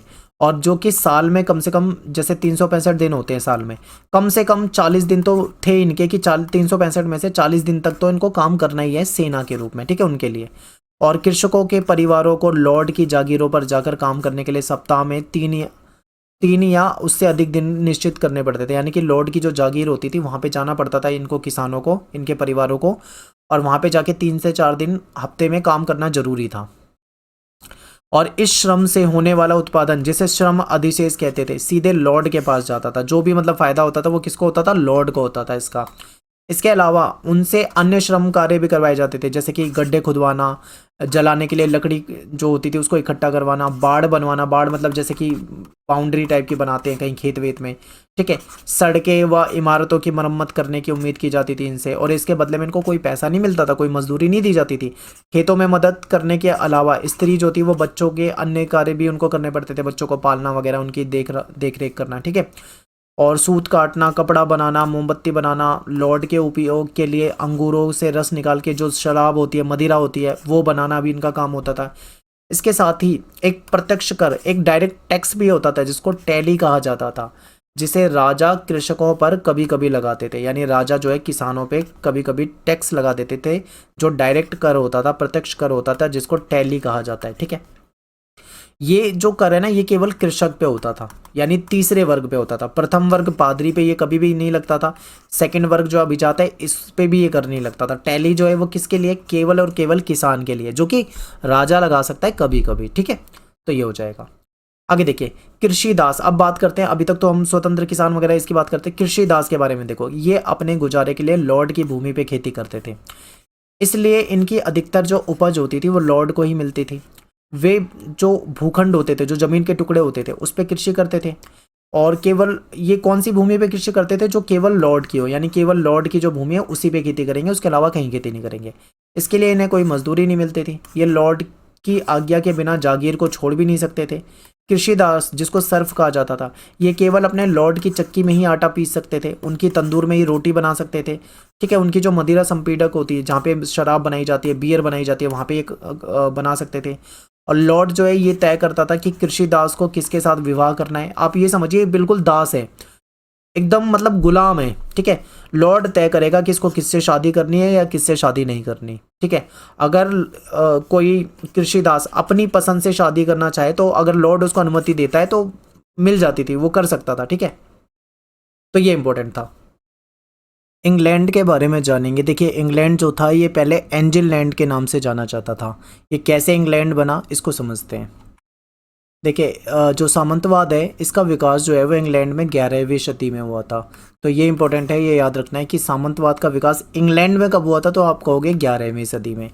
देखिए क्या हुआ कि 6ठी सदी में मध्य यूरोप में एंजिल और सैक्सन ये इंग्लैंड में बस गए थे। यानी एंजिल और सैक्सन ये कहाँ कहाँ पे बस गए थे? इंग्लैंड में आके। और इंग्लैंड देश जो है इसका नाम पहले एंजिल लैंड होता था, इसी का रूपांतरण होके वो इंग्लैंड बना है। ठीक है। पहले इसको क्या कहा जाता था? Angel land. 11वीं सदी में जो नॉर्मैंडी था, यहाँ के जो ड्यूक विलियम था, इसने क्या करा, एक सेना के साथ इंग्लिश चैनल जो है उसको पार किया और इंग्लैंड में सैक्सन राजा जो था, यहाँ पे देखिए सैक्सन जो होता था इसका शासन होता था। अब इसने क्या करा, जो ये ड्यूक विलियम है इसने सैक्सन राजा पे जाकर आक्रमण कर दिया। ठीक है। और इसको हरा दिया। इस समय फ्रांस और इंग्लैंड में क्षेत्रीय सीमाओं और व्यापार से उत्पन्न होने वाले विवादों के कारण युद्ध होते रहते थे। देखिए क्या था कि फ्रांस और इंग्लैंड जो है ऐसे क्षेत्र हैं जहाँ पे व्यापार के कारण या अन्य कारणों से छोटे मोटे युद्ध चलते ही रहते थे। तो आप एक बार ये समझिए कि इंग्लिश चैनल क्या है। अब आप यहाँ पे देखिए, ये जो लंदन दिख रहा है ना आपको, यहाँ पे इंग्लैंड है, ठीक है, और ये आपको यहाँ पे फ्रांस दिख रहा है मैप के अंदर, और ये जो बीच का हिस्सा है इसको इंग्लिश चैनल कहा जाता है। तो अभी हमने क्या पढ़ा था, अब ध्यान से वापस से इसी पे आओ। यहाँ पे लिखा था कि जो ड्यूक विलियम है ये अपनी सेना के साथ इंग्लिश चैनल को पार करके इंग्लैंड के सैक्सन राजा को इसने हरा दिया था। यानी कि अब मैप में देखोगे आप तो यहाँ ये इंग्लिश चैनल है, इसको पार करके इंग्लैंड के जो सैक्सन राजा था इनको हरा दिया था, ठीक है। और इसके बाद समझते हैं इस समय क्या था, फ्रांस और इंग्लैंड में जो क्षेत्रीय सीमा थी यहाँ पे छोटे मोटे जो विवाद हैं या युद्ध जो है वो होते रहते थे। रीजन उसका मेनली व्यापार ही होता था, व्यापार को लेकर ही यहाँ पे युद्ध होते थे। विलियम प्रथम जो था इसने क्या करा, भूमि को नपवाया और उस भूमि का नक्शा बनवा दिया और अपने 180 नॉर्मन जो अभिजात थे, जो इनके अभिजात लोग हुआ करते थे, जो अमीर लोग होते थे, ठीक है, इनको इन्होंने बांट दिया। तो इस तरीके से इंग्लैंड कैसे एंजेलैड से इंग्लैंड बना था इसके बारे में आपको यहाँ पे पता लग गया है। अब देखेंगे हम कि जो सामाजिक आर्थिक संबंध थे उसको प्रभावित करने वाले मुख्य कारक जो है वो कौन से हैं। तो देखिए 3 प्रमुख कारक हैं। इसमें सबसे पहले नंबर पे आता है पर्यावरण, ठीक है, सेकंड नंबर पे आएगा आपका भूमि का उपयोग और तीसरे नंबर पे आएगा आपका नई कृषि प्रौद्योगिकी। तो इन तीनों को समझेंगे बिल्कुल डिटेल में। सबसे पहले बात करेंगे पर्यावरण की, ठीक है। तो देखिए 5वीं से 10वीं सदी तक अगर हम बात करते हैं यूरोप की, तो यूरोप में क्या होता था, जो ज़्यादातर भाग था यूरोप का उसमें ना बड़े घने घने जंगल होते थे। यानी कि यूरोप ज़्यादातर जंगलों से घिरा हुआ क्षेत्र था। अब यहाँ पे ज़्यादातर जो इनकी ज़मीन है उसमें जंगल है, तो ऐसे में इनके पास जो कृषि योग्य भूमि थी ना वो कम थी। यानी कि कृषि योग्य भूमि जो उपलब्ध थी वो काफ़ी सीमित होती थी, लिमिटेड होती थी, काफ़ी कम होती थी। और जो किसान होते थे इनके साथ बहुत ज़्यादा अत्याचार होता था। तो किसान लोग अत्याचार से बचने के लिए क्या करते थे, भाग जाते थे और जाके जंगलों में छुप जाते थे, वहाँ पे शरण ले लेते थे। इस समय यूरोप में बहुत तेज ठंड होती थी, यानी एक तीव्र ठंड का दौर चला यूरोप में, और इतनी प्रचंड सर्दी होती थी और जो कि बहुत लंबी अवधि तक होती थी, यानी बहुत लंबे समय तक चलती थी। अब ऐसे में क्या दिक्कत होती थी, जब सर्दी जो है बहुत लंबे समय तक चलेगी तो ऐसे में कहीं ना कहीं कृषि जो है वो हो नहीं पाएगी, ठीक है। तो ऐसे में कहीं ना कहीं आप ये समझिए कि फसलों का जो उपज का काल है वो छोटा है। इस कारण क्या है, जो खेती की जो पैदावार है वो काफ़ी कम हो रही है। 11वीं सदी से क्या होता है कि यूरोप में गर्माहट का दौर शुरू होता है, यूरोप में गर्माहट का दौर शुरू हो जाता है और औसत तापमान जो है वो बढ़ जाता है, जिससे क्या होता है कि कृषि जो है, खेती जो है, इस पर अच्छा प्रभाव पड़ा। अब क्या है, पहले सर्दी बहुत ज़्यादा होती थी, खेती का समय कम होता था, अवधि जो है वो छोटी होती थी, खेती नहीं हो पाती थी। लेकिन जैसे ही गर्माहट का दौर शुरू हुआ, यानी कि टेम्परेचर बदलने लगा, बढ़ने लगा, जलवायु में परिवर्तन होने लगा, तो ऐसे ही क्या होता है कि कृषि जो है उस पर उसका अच्छा असर पड़ता है। जो किसान होते हैं उनको कृषि के लिए एक लंबा समय मिलने लगा, ठीक है। और ऐसे में क्या हो रहा था कि मिट्टी पे भी मतलब ठंड का असर उतना ज़्यादा नहीं था, तो आसानी से उस पर खेती की जा रही थी, ठीक है। यूरोप के जो ज़्यादातर भाग थे वो वन क्षेत्रों में उल्लेखनीय कमी हुई। यानी पहले यूरोप में जो जंगल होते थे बहुत ज़्यादा, वो धीरे धीरे कम होने लगे। क्यों? क्योंकि अब खेती होने लगी है। तो ऐसे में ये महसूस होता है कि खेती के लिए ज़मीन जो है कम है, तो जंगलों को काट करके, साफ करके उसको खेती के लिए बना देते हैं, ठीक है। तो यहाँ पे क्या हुआ, यूरोप में जो पहले जंगल बहुत ज़्यादा होते थे उनको ख़त्म किया गया, धीरे धीरे उसको खेती के रूप में बदला गया। यानी कि अब आप ये कह सकते हो कि जो कृषि योग्य भूमि थी उसका विस्तार हुआ, वो बढ़ गई। ये तो हो गया हमारा पहला पॉइंट। दूसरा पॉइंट था हमारा भूमि का उपयोग, कि भूमि का उपयोग ये कैसे करते थे खेती के लिए, इसको समझते। तो देखिए भूमि का उपयोग करते थे खेती में, तो ये 2 चक्र में करते थे। एक चक्र आप समझिए शरद ऋतु का, ठीक है। शरद ऋतु में ये क्या करते थे, ये लोग उसमें गेहूं वगैरह बो देते थे, ठीक है। तो जब ये एक समय में एक जगह पे खेती कर रहे हैं, तो उस समय में जो दूसरी भूमि होती थी उसको परती छोड़ देते थे, खाली छोड़ देते थे, ताकि उसका उपजाऊपन है जो वो उसको मिल जाए। बाद में क्या करते थे, कुछ समय के बाद, साल भर बाद इस पे खेती करते थे, तो इसको खाली छोड़ देते होंगे। तो ये सिस्टम चलता था, ठीक है। तो समझते हैं इसको डिटेल से। तो शुरुआत में कृषि प्रौद्योगिकी जो है, यानी कृषि टेक्नोलॉजी जो है वो बहुत ही आदिम किस्म की थी, यानी ज़्यादा कुछ इनके पास था नहीं। इनके पास क्या होता था, देखिए खेती के लिए अगर हम टेक्नोलॉजी की बात करें, मशीनों की बात करें, तो इनके पास दो चीज़ होती थी। एक तो इनके पास होते थे बैलों की जोड़ी, ठीक है, दो बैलों की जोड़ी होती थी, और उन बैलों की जोड़ी से ये एक लकड़ी का हल होता था, लकड़ी के हल का इस्तेमाल करते थे, ठीक है। क्या हो गया, इनके पास दो तो बैल हो गए और इनके पास हो गया लकड़ी का हल, ठीक है, लकड़ी का हल, इससे ये खेती करते थे, यही इनके पास था। अब लकड़ी का जो हल होता है ना, वो कुछ इस तरीके से होता था, जो ये नीचे वाला हिस्सा होता था ये ज़मीन को खुरचता था। अब लकड़ी आपको पता है ज़्यादा नहीं खुरच पाएगी, तो इससे पृथ्वी की सतह को अच्छे तरीके से नहीं खुरचा जा सकता, तो थोड़ा सा ऊपर ऊपर का ही खुरच पाते थे। इससे क्या होता था, जो ज़मीन के अंदर जो प्राकृतिक जो उपजाऊपन होता है ना, वो बाहर नहीं निकल पाता था, क्योंकि ये अच्छे से खुरच नहीं पा रहा है। तो इसलिए कृषि में बहुत ज़्यादा मेहनत लगती थी, ठीक है। भूमि को हर 4 साल के बाद हाथ से खोदा जाता था, क्योंकि उसका उपजाऊपन चाहिए तो उसमें अच्छे से खुदाई करनी है। और हाथ से आप सोचो, आप ये सोचो कि किसी खेत को अगर हाथ से जोता जाए, ठीक है, तो कितनी ज़्यादा मेहनत लगेगी, तो बहुत ज़्यादा मानव श्रम लगता था, बहुत मेहनत लगती थी। साथ ही फसल चक्र के एक प्रभावहीन तरीका, जो फसल चक्र का तरीका था, ये भी इनका बेकार था। तो इससे भी क्या था, कहीं ना कहीं इनको नुकसान होता था। भूमि जो थी दो भागों में बांटी हुई थी इन्होंने, एक में शरद ऋतु में गेहूं बो देते थे, तो दूसरी खाली छोड़ देते थे। फिर अगले वर्ष जो भूमि होती थी उस पर राई बो देते थे, तो फिर एक भूमि खाली छोड़ते थे। तो इस तरीके से जो सिस्टम चल रहा था ना, ये सही नहीं था, कहीं ना कहीं खेती से इनको उतना फायदा हो नहीं पा रहा था। तो इस व्यवस्था के कारण मिट्टी की जो उर्वरता है वो धीरे धीरे कम होती जा रही थी, ह्रास हो रहा था उसमें। उर्वरता जब कम होती है तो अकाल पड़ने लग जाते हैं, जिससे कि एक लंबे समय तक कुपोषण की स्थिति हो गई। विनाशकारी अकाल जो थे बार बार पड़ने लगे, जिससे कि जो किसान लोग होते थे, गरीब लोग होते थे, उनका जो जीवन था वो बहुत मुश्किलों से भर गया, ठीक है, इतना बुरा हाल हो गया इनका। अब क्या होता है, नई टेक्नोलॉजी आती है, यानी कि कृषि के क्षेत्र में नई टेक्नोलॉजी। अब इसे समझिए, बहुत इंपॉर्टेंट है। 11वीं सदी तक अगर हम बात करें तो जो टेक्नोलॉजी थी, प्रौद्योगिकी थी, इसमें धीरे धीरे बदलाव होने लगे, ठीक है। अब ये बदलाव आपको पता होना चाहिए कौन से बदलाव है। सबसे पहले नंबर का बदलाव, पहले ये लोग क्या करते थे, लकड़ी से बना हुआ हल इस्तेमाल करते थे, हमने पढ़ा था ना। फिर अब ये क्या करते हैं, अब ये लोहे की भारी नोक वाला हल इस्तेमाल करते हैं, यानी कि हल तो है लेकिन उसमें जो लोहा नीचे जो नोक है वो लोहे की है। अब आपको पता है लोहा जो होता है वो बहुत मजबूत होता है, वो जमीन को बहुत गहराई से खोद सकता है, ठीक है, लोहा बहुत ही मजबूत धातु है। तो इस तरीके से लोहे का हल इस्तेमाल करते थे, नुकीला और सांचेदार जो पटरा होता था उसका इस्तेमाल होने लगा। इससे अब क्या करते हैं, ये बहुत गहराई तक जमीन को खोद पाते हैं जितना इनको चाहिए। सांचेदार जो पटरा है वो सही तरीके से जो मिट्टी होती थी उसको अच्छे से खोद के उसको पलट सकता था। इससे क्या हुआ, जो भूमि में जो पौष्टिक तत्व होते हैं, जो उपजाऊ तत्व होते हैं, वो आराम से उसका इस्तेमाल होने लगा।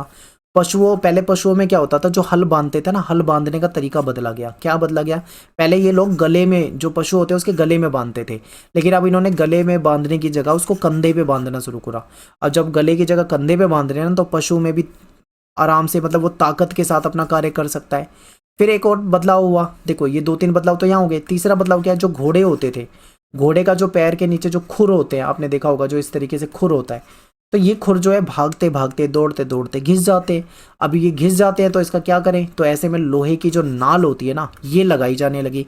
अब जब लोहे की नाल लगाई जाने लगी तो इनके जो खुर है वो सुरक्षित हो गए। तो ये बदलाव हुआ। आगे देखिए, कृषि के लिए वायु शक्ति का, जल शक्ति का उपयोग होने लगा। यूरोप में जो अनाज को पीसने की जो मशीन होती थी, या जो अंगूर को निचोड़ने के लिए जो मशीनें होती थी, वो जल शक्ति से चलती थी या फिर वायु शक्ति से चलती थी, ठीक है। इसलिए इन्होंने क्या करा, जल शक्ति और वायु शक्ति के कारखाने स्थापित करने लगे। इसमें ये क्या करते थे, अनाज को पीस लेते थे और जो अंगूर होते थे उसको निचोड़ते थे, क्योंकि अंगूर को निचोड़ के रस वगैरह निकाल के उससे शराब या बियर वगैरह बनाते थे ये लोग। भूमि के जो उपयोग के जो तरीके थे वो भी बदल दिए। पहले क्या करते थे, ये इनका एक सिस्टम ये होता था, 2 चक्र वाली खेती होती थी। अगर इसमें खेती करेंगे तो ये खाली छोड़ेंगे, लेकिन अब इन्होंने 3 चक्र वाली खेती शुरू कर दी, ठीक है। यानी कि सबसे क्रांतिकारी जो साबित हुआ वो ये हुआ कि इन्होंने 3 खेतों वाली व्यवस्था शुरू करी। इस व्यवस्था में जो किसान है वो 3 वर्षों में 3 वर्षों में से 2 वर्ष अपने खेत का उपयोग जो है वो कर सकता था। एक फसल वो शरद ऋतु में और उसके 1.5 वर्ष के पश्चात दूसरी फसल वो बसंत ऋतु में बोता था, ठीक है। और कैसे बोता था ये आपको यहाँ पे समझ में आएगा कि जो कृषक थे, किसान थे, उन्होंने अपनी जोत को 3 खेतों में बांट दिया था, ठीक है, 1 2 3 इस तरीके से। वे मानव के इस्तेमाल के लिए शरद ऋतु में क्या करते थे, गेहूं बो देते थे। या ये मानिए पहला खेत जो है, पहले खेत में शरद ऋतु में क्या कर रहे हैं, ये लोग गेहूं बो दे रहे हैं, ठीक है। दूसरे और राई जो है, राई को बो देते हैं, इस तरीके से करते थे। फिर जो दूसरा बसंत वाला मौसम आ रहा था तो उसमें क्या करते थे, मटर, सेम, मसूर और घोड़े के लिए जौ, बाजार वगैरह, बाजरा, सॉरी, बाजरा वगैरह बो देते थे, बाजरा वगैरह बो सकते थे। ठीक है, तीसरा खेत जो है उसको परती छोड़ देते थे खाली, ताकि वो जो उपजाऊपन है वो उनका इस्तेमाल कर सकें।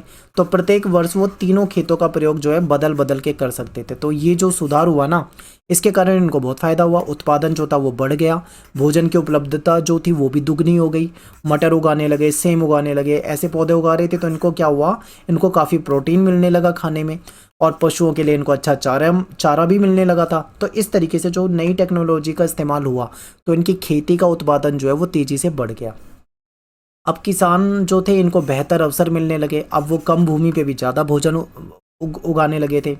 13वीं सदी तक एक किसान के जो खेत होता है उसका औसत आकार जो था वो 100 एकड़ से घटकर 20 से 30 एकड़ रह गया था। ठीक है, और छोटी जोत होने के बाद भी, छोटी जगह पे जोतते थे ये, लेकिन ज़्यादा कुशलता से खेती कर पाते थे, ज़्यादा से ज़्यादा ये क्या कर पाते थे उसमें उगा पाते थे। ठीक है, इससे कृषकों को दूसरा काम करने के लिए भी, अन्य गतिविधि करने के लिए भी समय मिल जाता था, और टेक्नोलॉजी में जो बदलाव हुआ था इससे इनको इनको धन वगैरह भी लगता था।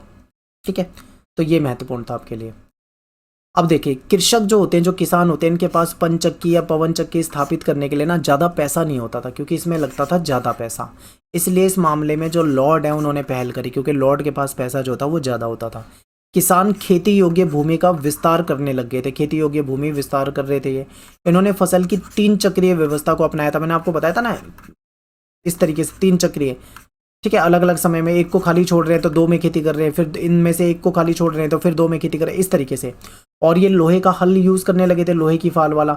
तो जब लोहे की फाल वाला हल यूज़ कर रहे हैं तो ऐसे में कहीं ना कहीं लोहार की डिमांड बढ़ गई थी। तो गाँव में लोहार की दुकानें खुल रही थी, भट्टी स्थापित होने लगी थी, जहाँ पे लोहे की नोक वाले हल बनाए जाते थे, घोड़े की जो खुर होते हैं उसमें नाल लगाई जाने लगी थी, इसकी मरम्मत की जाने लगी थी।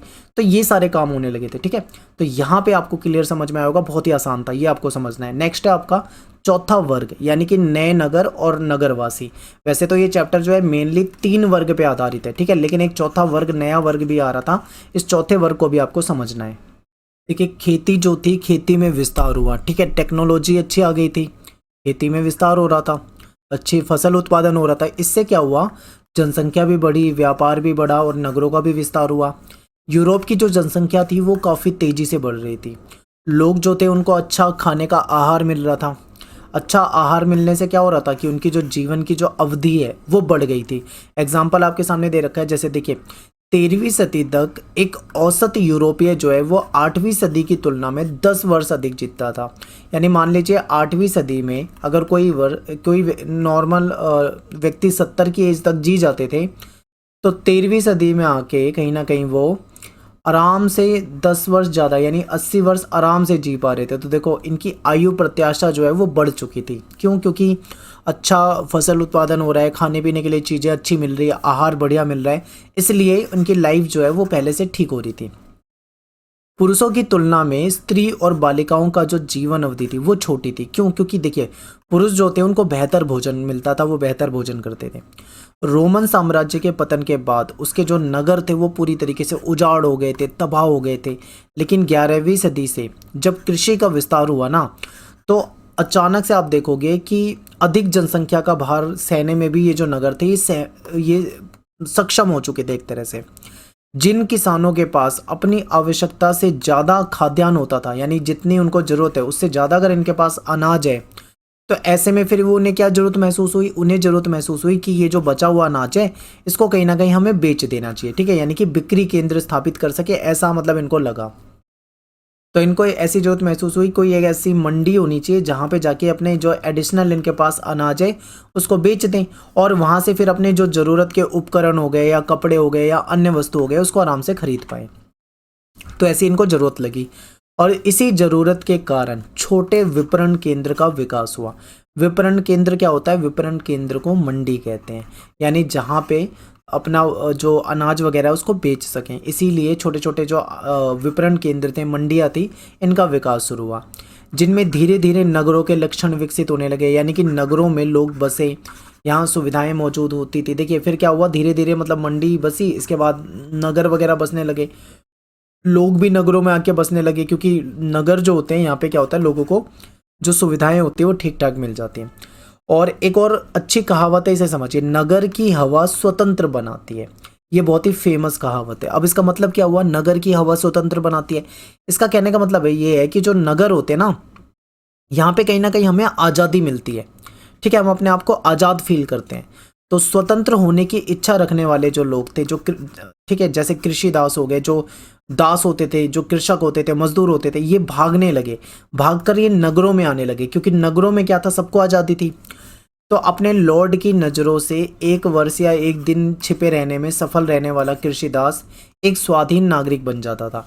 यानी कि देखिए, जो पहले क्या होता था, आपको पता है कि जो कृषिदास होते थे वो अपने लॉर्ड के गुलाम होते थे, लॉर्ड को छोड़ के उसकी आज्ञा के बिना नहीं जा सकते थे। लेकिन जो उनकी नज़रों से बच सकते थे वो क्या करने लगे, वहाँ से भागने लगे, और वो भाग जाते थे वहाँ से, नगरों में आके बस जाते थे। यहाँ पे ये क्या करते थे, स्वतंत्र होके रहते थे।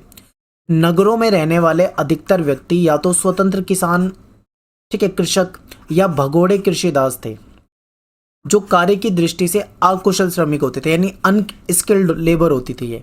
दुकानदार और व्यापारी जो थे वो ज़्यादातर बहुत भारी संख्या में थे। बाद में विशिष्ट कौशल, यानी जो कुछ स्पेशल स्किल होती है, ये स्पेशल स्किल वाले व्यक्ति जैसे कि साहूकार हो गए, वकील हो गए, इनकी भी जरूरत पड़ने लगी थी, क्योंकि जब नगर बसते हैं ना, तो नगर में सभी चीज़ों की ज़रूरत पड़ती है। फिर उन्हें वकील भी चाहिए, उन्हें टीचर भी चाहिए, ठीक है, उन्हें इंजीनियर भी चाहिए, हर तरह के लोगों की डिमांड बढ़ती है। तो बड़े नगरों की जनसंख्या जो है लगभग 30,000 होती थी। ये कहा जा सकता है कि इन्होंने समाज का एक चौथा वर्ग बन गया था, यानी नगर में जो रहने वाले लोग थे, जो नगरवासी बन गए थे, ये एक तरह से चौथा वर्ग था। अभी तक हमने पूरे चैप्टर में 3 वर्ग पढ़ा है। पहला वर्ग कौन सा था, तो पादरी वर्ग था, ठीक है। दूसरा वर्ग कौन सा था, अभिजात था। तीसरा वर्ग कौन था, कृषक था। चौथा वर्ग ये नया बन गया, जो कि नगरों में रहने वाले लोग हैं, ठीक है। आर्थिक संस्था का आधार जो था यहाँ पे श्रेणी थी। प्रत्येक शिल्प, यानी जो भी शिल्प होते थे या जो उद्योग होते थे, ये एक श्रेणी के रूप में संगठित होते थे। ये श्रेणी, आप इसको एक ऐसा संगठन या ऐसा संस्था के रूप में आप देख सकते हैं, जो उत्पाद की गुणवत्ता, यानी जो प्रोडक्ट होते हैं उसकी क्वालिटी और उसका बेचना और उसकी बिक्री पर नियंत्रण, ये सारे काम करती थी। जो श्रेणी होती थी, क्या काम करती थी, कि ये एक ऐसी संस्था होती थी जो उत्पाद की गुणवत्ता और मूल्य, बिक्री, इन सब चीज़ों पे नियंत्रण रखती थी। फिर श्रेणी सभागार जो है वो प्रत्येक नगर का आवश्यक अंग होती थी। यहाँ पे क्या होता था, जो श्रेणी सभागार होता था, यहाँ पे अनुष्ठानिक समारोह होते थे, यानी पूजा पाठ से रिलेटेड जो इनके समारोह हैं वो होते थे। पहरेदार जो लोग होते थे, जो सिक्योरिटी करने वाले लोग होते थे, वो नगर के चारों ओर गश्त लगाकर शांति स्थापित करते थे। संगीतकारों को प्रीति भोज और नागरिक जुलूसों में अपनी कला का प्रदर्शन करने के लिए बुलाया जाता था। जो म्यूजिशियन वगैरह होते थे उनको बुलाया जाता था, ठीक है। जो सराय वाले यात्रियों की देखभाल करा करते थे। 11वीं सदी आते आते क्या हुआ, पश्चिम एशिया के सभी जो नवीन व्यापार मार्ग थे वो धीरे धीरे विकसित हो रहे थे, और स्कैंडिनेवियाई जो व्यापारी थे ये वस्त्र के बदले में फर, शिकारी, बाज वगैरह खरीदने आते थे। फिर उत्तरी सागर से दक्षिण की ओर समुद्री यात्रा भी करते थे। अंग्रेज जो व्यापारी होते थे वो रांगा बेचने के लिए आते थे। 12वीं सदी तक क्या होता है, देखिए फ्रांस जो था उसमें वाणिज्य और शिल्प जो था वो धीरे धीरे विकसित होने लगा था। पहले के जो दस्तकार होते थे उनको एक मेनर से दूसरे मेनर पे जाना पड़ता था। मेनर क्या था, बड़े बड़े भवन हुआ करते थे, तो जो दस्तकार होते थे उनको एक मेनर से दूसरे मेनर पे जाना पड़ता था। पर अब के समय में उन्हें एक स्थान पर बसना ज़्यादा आसान लग रहा था, क्योंकि एक स्थान पर बस जाते थे, जो दस्तकार होते थे वहीं से उनको काम मिल जाता था, ठीक है। जहाँ पे वस्तुओं का उत्पादन किया जा सके वहाँ से फिर अपनी रोजी रोटी चला लेते थे, वो आजीविका चला लेते थे, वहाँ से व्यापार कर सकते थे, ऐसी जगह पे बसना पसंद करते थे। फिर इसी तरीके से ना सबको लगा कि नगर जो बेस्ट है, तो नगर की संख्या जो थी वो बढ़ने लगी। व्यापार जो था उसका भी विस्तार होने लगा। नगर के जो व्यापारी थे वो और अधिक अमीर और ताकतवर होने लगे थे। तो ये हो रहा था नगर का फ़ायदा। तो देखिए, नगर जो है, नगर में रहने वाले लोग जो है एक चौथा वर्ग बन गए थे। नेक्स्ट टॉपिक आपका है कैथीड्रल नगर। ये चर्च वाला एरिया होता था, बहुत महत्वपूर्ण है। ये हो सकता है आपके पेपर में पूछ ले क्वेश्चन। तो देखिए, जो अमीर व्यापारी है ना, ये अपने धन को खर्च करने के लिए क्या करते थे, चर्च को दान देते थे। जो अमीर व्यापारी जिनके पास बहुत पैसा होता था, ये अपना बहुत अधिक पैसा जो है चर्च को दान में दे दिया करते थे। 12वीं सदी से फ्रांस में कैथीड्रल कहलाने वाले बड़े चर्चों का निर्माण हुआ। देखिए, ये एक चर्च का चित्र है जिसको कैथेड्रल कहा जाता है। ये बहुत बड़ी चर्च होती थी। तो इनका निर्माण होने लगा था 12वीं सदी तक फ्रांस में।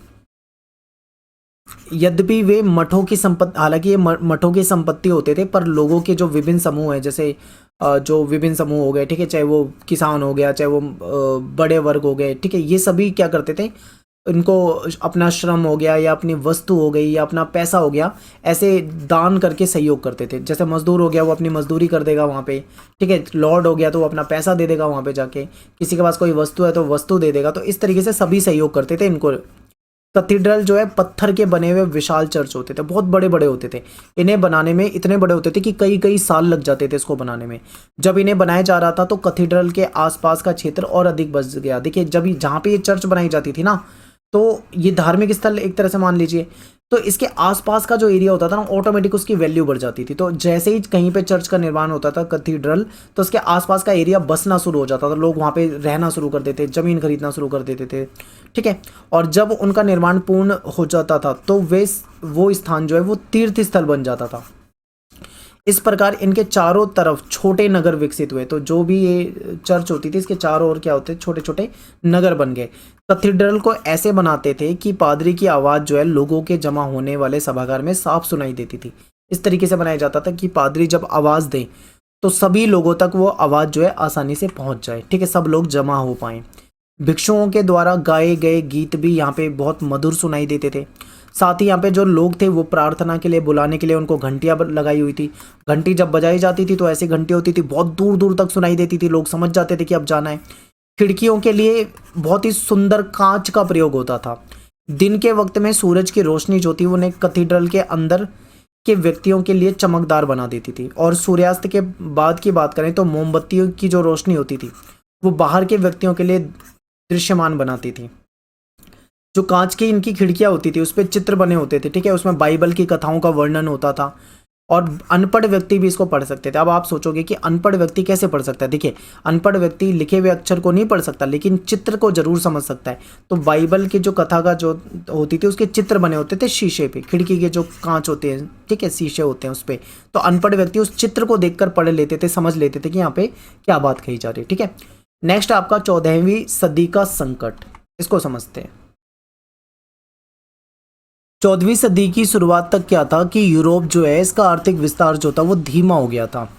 ऐसा होने के पीछे 3 कारण थे। वो कौन कौन से थे? देखिए, पहला क्या है कि जो उत्तरी यूरोप है यहाँ पे 13वीं सदी के अंत तक पिछले 300 वर्षों की तेज ग्रीष्म ऋतु का स्थान तीव्र ठंडी ग्रीष्म ने ले लिया था। यानी कि पिछले 300 वर्षों में यहाँ पे ग्रीष्म ऋतु रहती थी, ठीक है, उसके अकॉर्डिंग सब कुछ ठीक था। लेकिन अब यहाँ पे ठंडी ऋतु आ गई है। इससे क्या हुआ कि जो पैदावार वाले मौसम है वो छोटे हो गए और ऊंची भूमि थी, इस कारण फसल उगाना यहाँ पे कठिन हो गया था। तूफान आते थे या मान लीजिए बाढ़ आ जाती थी तो उससे जो फार्म होते थे ये भी बेकार हो जाते थे, नष्ट हो जाते थे। इसके परिणाम स्वरूप सरकार को करों द्वारा कम आमदनी हुई, यानी जो सत्ता में होते थे उनको जो टैक्स मिलता था वो भी कम हो गया था, तो उनकी आमदनी भी कम हो गई थी। भूमि का जो उपजाऊपन था वो भी कम हो गया था और भू संरक्षण जो था वो अच्छे से नहीं हो पा रहा था, कहीं ना कहीं भू संरक्षण का अभाव था, इसीलिए भूमि का जो उपजाऊपन था वो कम हो गया था। चरागाह जो होते थे जानवरों के लिए उसकी भी कमी हो गई थी, जिसकी वजह से पशु जो थे उनकी संख्या में कमी आ रही थी।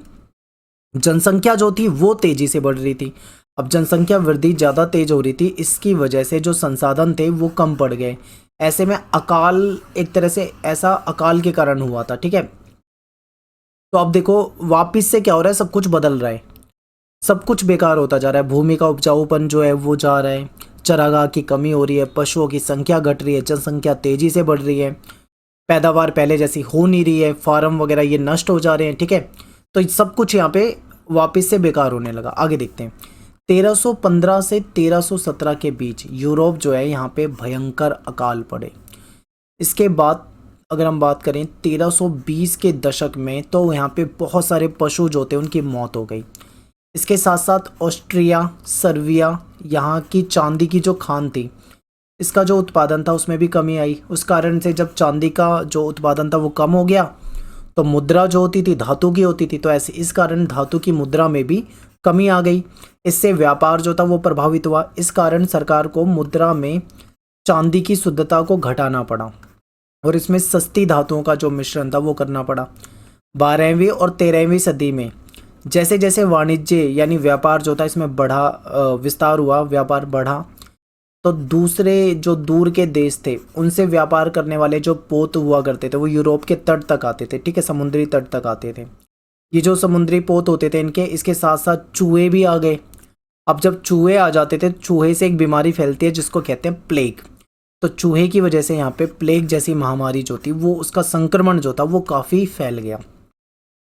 पश्चिमी यूरोप में 1347 से 1350 के बीच में ये जो महामारी थी वो बहुत ज़्यादा तेज फैली, जिससे कि बहुत ज़्यादा प्रभाव हुआ। व्यापार केंद्र होने के कारण नगर जो थे वो सबसे ज़्यादा प्रभावित हुए। मठ और आश्रम में जब एक व्यक्ति को अगर प्लेग हो जाता था ना, क्योंकि मठ और आश्रम में बहुत सारे लोग रहा करते थे, अगर एक को भी प्लेग हो गया तो सभी को धीरे धीरे बीमारी लग जाती थी। इससे कोई, ठीक है, तो इसमें देखें तो इस लगभग प्रत्येक मामले में हम देखें तो कोई भी नहीं बच पाता था। अगर एक को हो गया तो सबको होना ही होना था।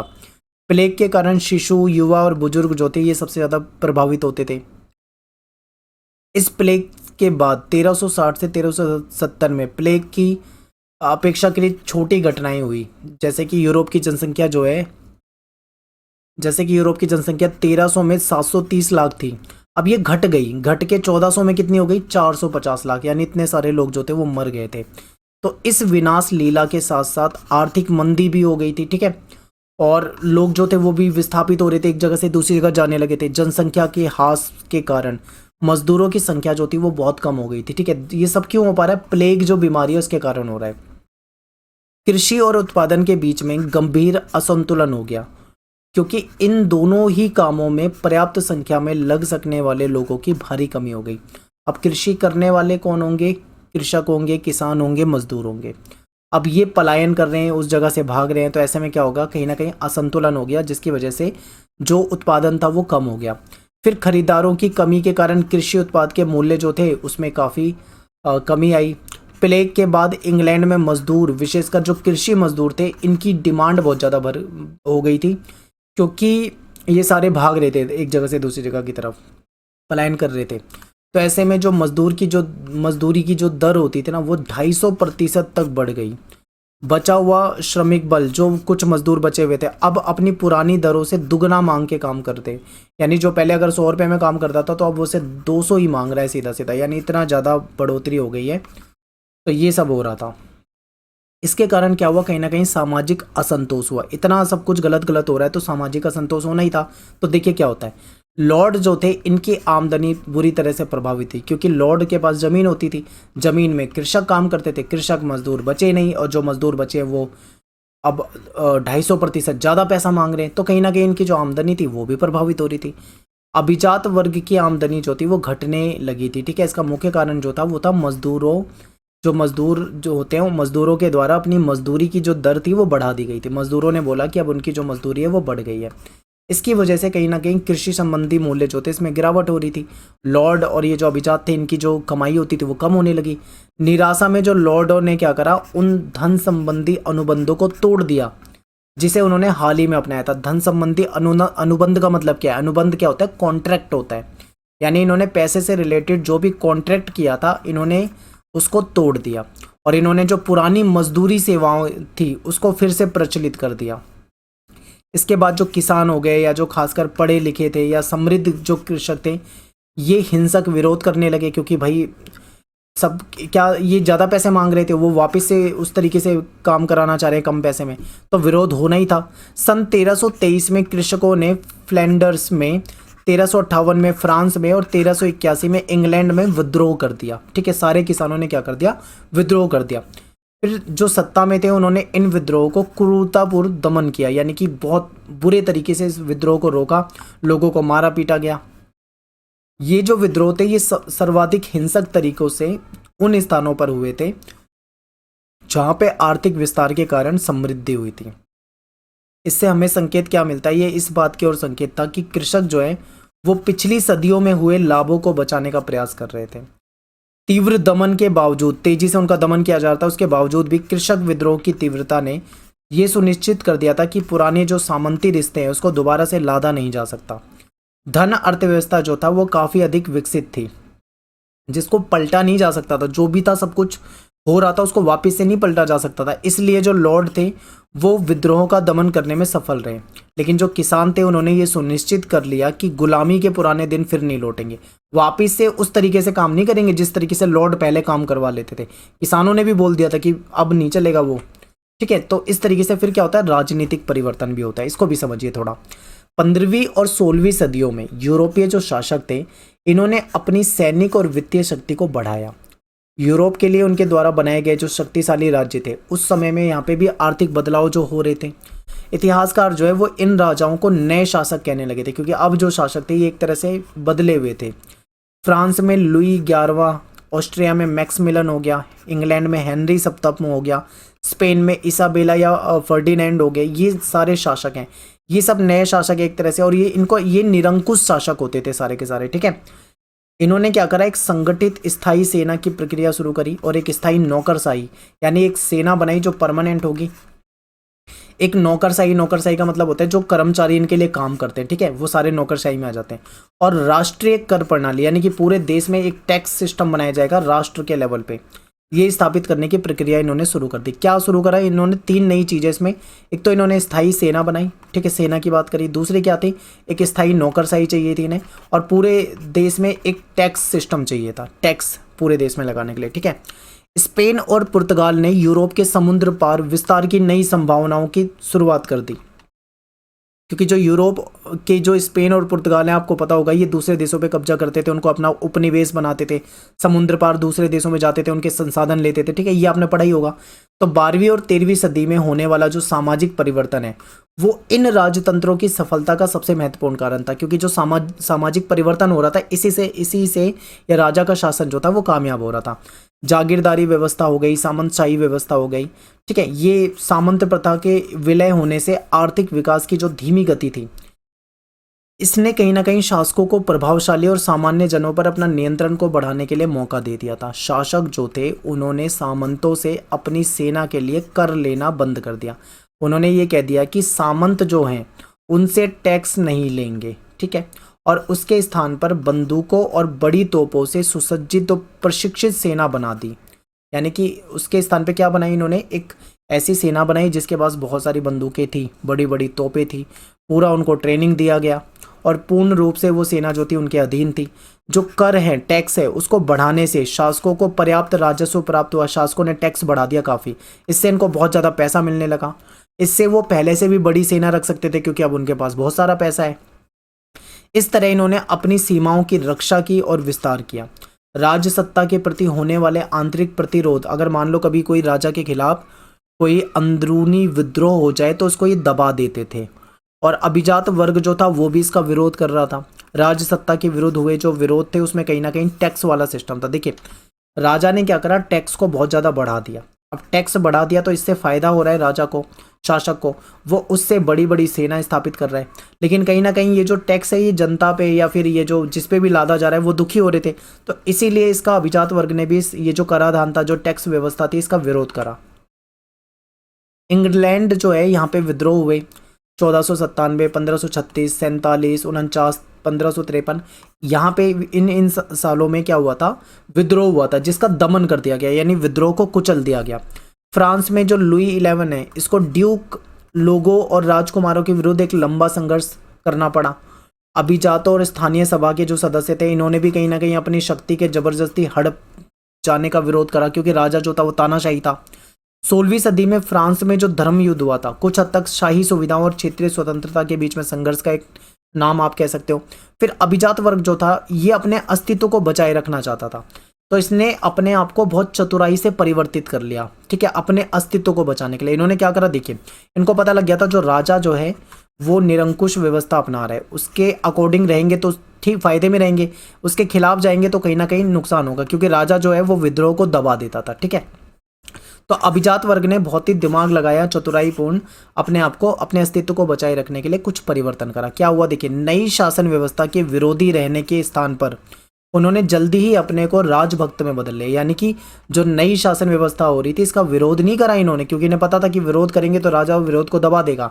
तो इन्होंने अपने आप को राजभक्त दिखाना शुरू कर दिया कि वो राजा के भक्त हैं, यानी जैसा राजा चाह रहा है वैसा वो करने को तैयार है। इसी कारण से शाही निरंकुशता को सामंतवाद का एक नया रूप आप मान सकते हो। फ्रांस और इंग्लैंड के बाद का इतिहास जो है इन शक्ति संरचनाओं में हो रहे परिवर्तनों से बना है। देखिए 1614 में जो शासक लुई थे, इनके शासनकाल में फ्रांस को कहीं ना कहीं परामर्शदाती सभा जो होती थी, जिसको ये सभा जो होती थी वो परामर्श देती थी, ठीक है, इसको एस्ट्रेटस जनरल कहा जाता था। इसमें 3 सदन थे जो कि 3 वर्ग होते थे। इसमें पादरी वर्ग की से भी लोग हैं, अभिजात वर्ग से भी हैं, और अन्य लोगों का प्रतिनिधित्व करने वाले लोग होते थे। इनका एक साल में एक बार के अधिवेशन हो जाता था। इसके पश्चात क्या हुआ, 2 सदियों यानी 1789 तक फिर ये कभी भी बुलाया ही नहीं गया, ये अधिवेशन हुआ ही नहीं, क्योंकि राजा जो था वो 3 वर्गों के साथ अपनी शक्ति को बांटना नहीं चाह रहा था, ठीक है। तो ऐसे में क्या होता है, इंग्लैंड की बात करते हैं। इंग्लैंड में नॉर्मन विजय से भी पहले एंग्लो सैक्सन लोग जो थे उनकी एक महान परिषद होती थी। कोई भी कर लगाने से पहले, जो भी टैक्स नया लगाना है उसको लगाने से पहले राजा जो होता था वो इस परिषद से सलाह लेता था। ये जो परिषद होती थी, ठीक है, उसको सलाह लेनी पड़ती थी। फिर यही व्यवस्था आगे चल के संसद वाला सिस्टम बन गया, यानी यही व्यवस्था जो थी सलाह वाली आगे चल के पार्लियामेंट का रूप ले लिया इसने। जैसे हमारी पार्लियामेंट होती है ना, इसमें 2 सदन होते हैं हमारी पार्लियामेंट में, राज्यसभा लोकसभा। इसी तरीके से ये जो इंग्लैंड की जो पार्लियामेंट वाला सिस्टम हो गया था, इसमें भी 2 सदन थे। एक हाउस ऑफ लॉर्ड्स होता था, एक हाउस ऑफ कॉमन्स होता था। हाउस ऑफ लॉर्ड्स में कौन हो जाएंगे, लॉर्ड हो जाएंगे, पादरी हो जाएंगे, ये सब होते थे। और हाउस ऑफ कॉमन्स जो है इसमें कौन होते थे, नगर और ग्रामीण क्षेत्रों का प्रतिनिधित्व करती थी।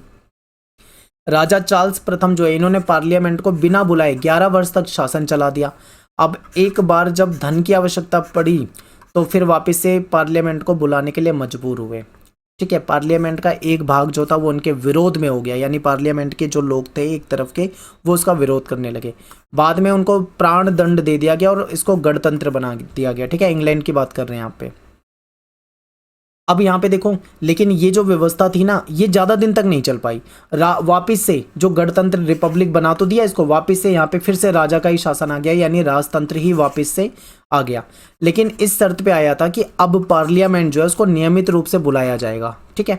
वर्तमान में आज के समय में देखें हम तो फ्रांस में गणतंत्रीय सरकार है और इंग्लैंड में राजतंत्र है। इसका कारण यही है कि 17वीं सदी के बाद से दोनों राष्ट्रों का इतिहास जो है इसने अलग अलग दिशाएं अपनाई हैं, अलग अलग तरीके से अपने यहाँ पे शासन चलाया है। तो ये था आपका पूरा चैप्टर, बहुत बड़ा चैप्टर है और आपको डिटेल में ही लगभग बताया है। इसमें से 4 से 5 ही इंपॉर्टेंट क्वेश्चन है जो पूरे चैप्टर से बनते हैं, जो आपके पेपर में आते हैं। मैं आपको इंपॉर्टेंट क्वेश्चन करा दूंगा टाइम लगा के निकाल के, ठीक है। आप चैप्टर की वीडियो को पहले डिटेल में समझ लो, ताकि आप जब इंपॉर्टेंट क्वेश्चन समझोगे तो आपको समझ में आएगा अच्छे से। मिलते हैं नेक्स्ट वीडियो में। Thanks for watching. जय हिंद, जय भारत।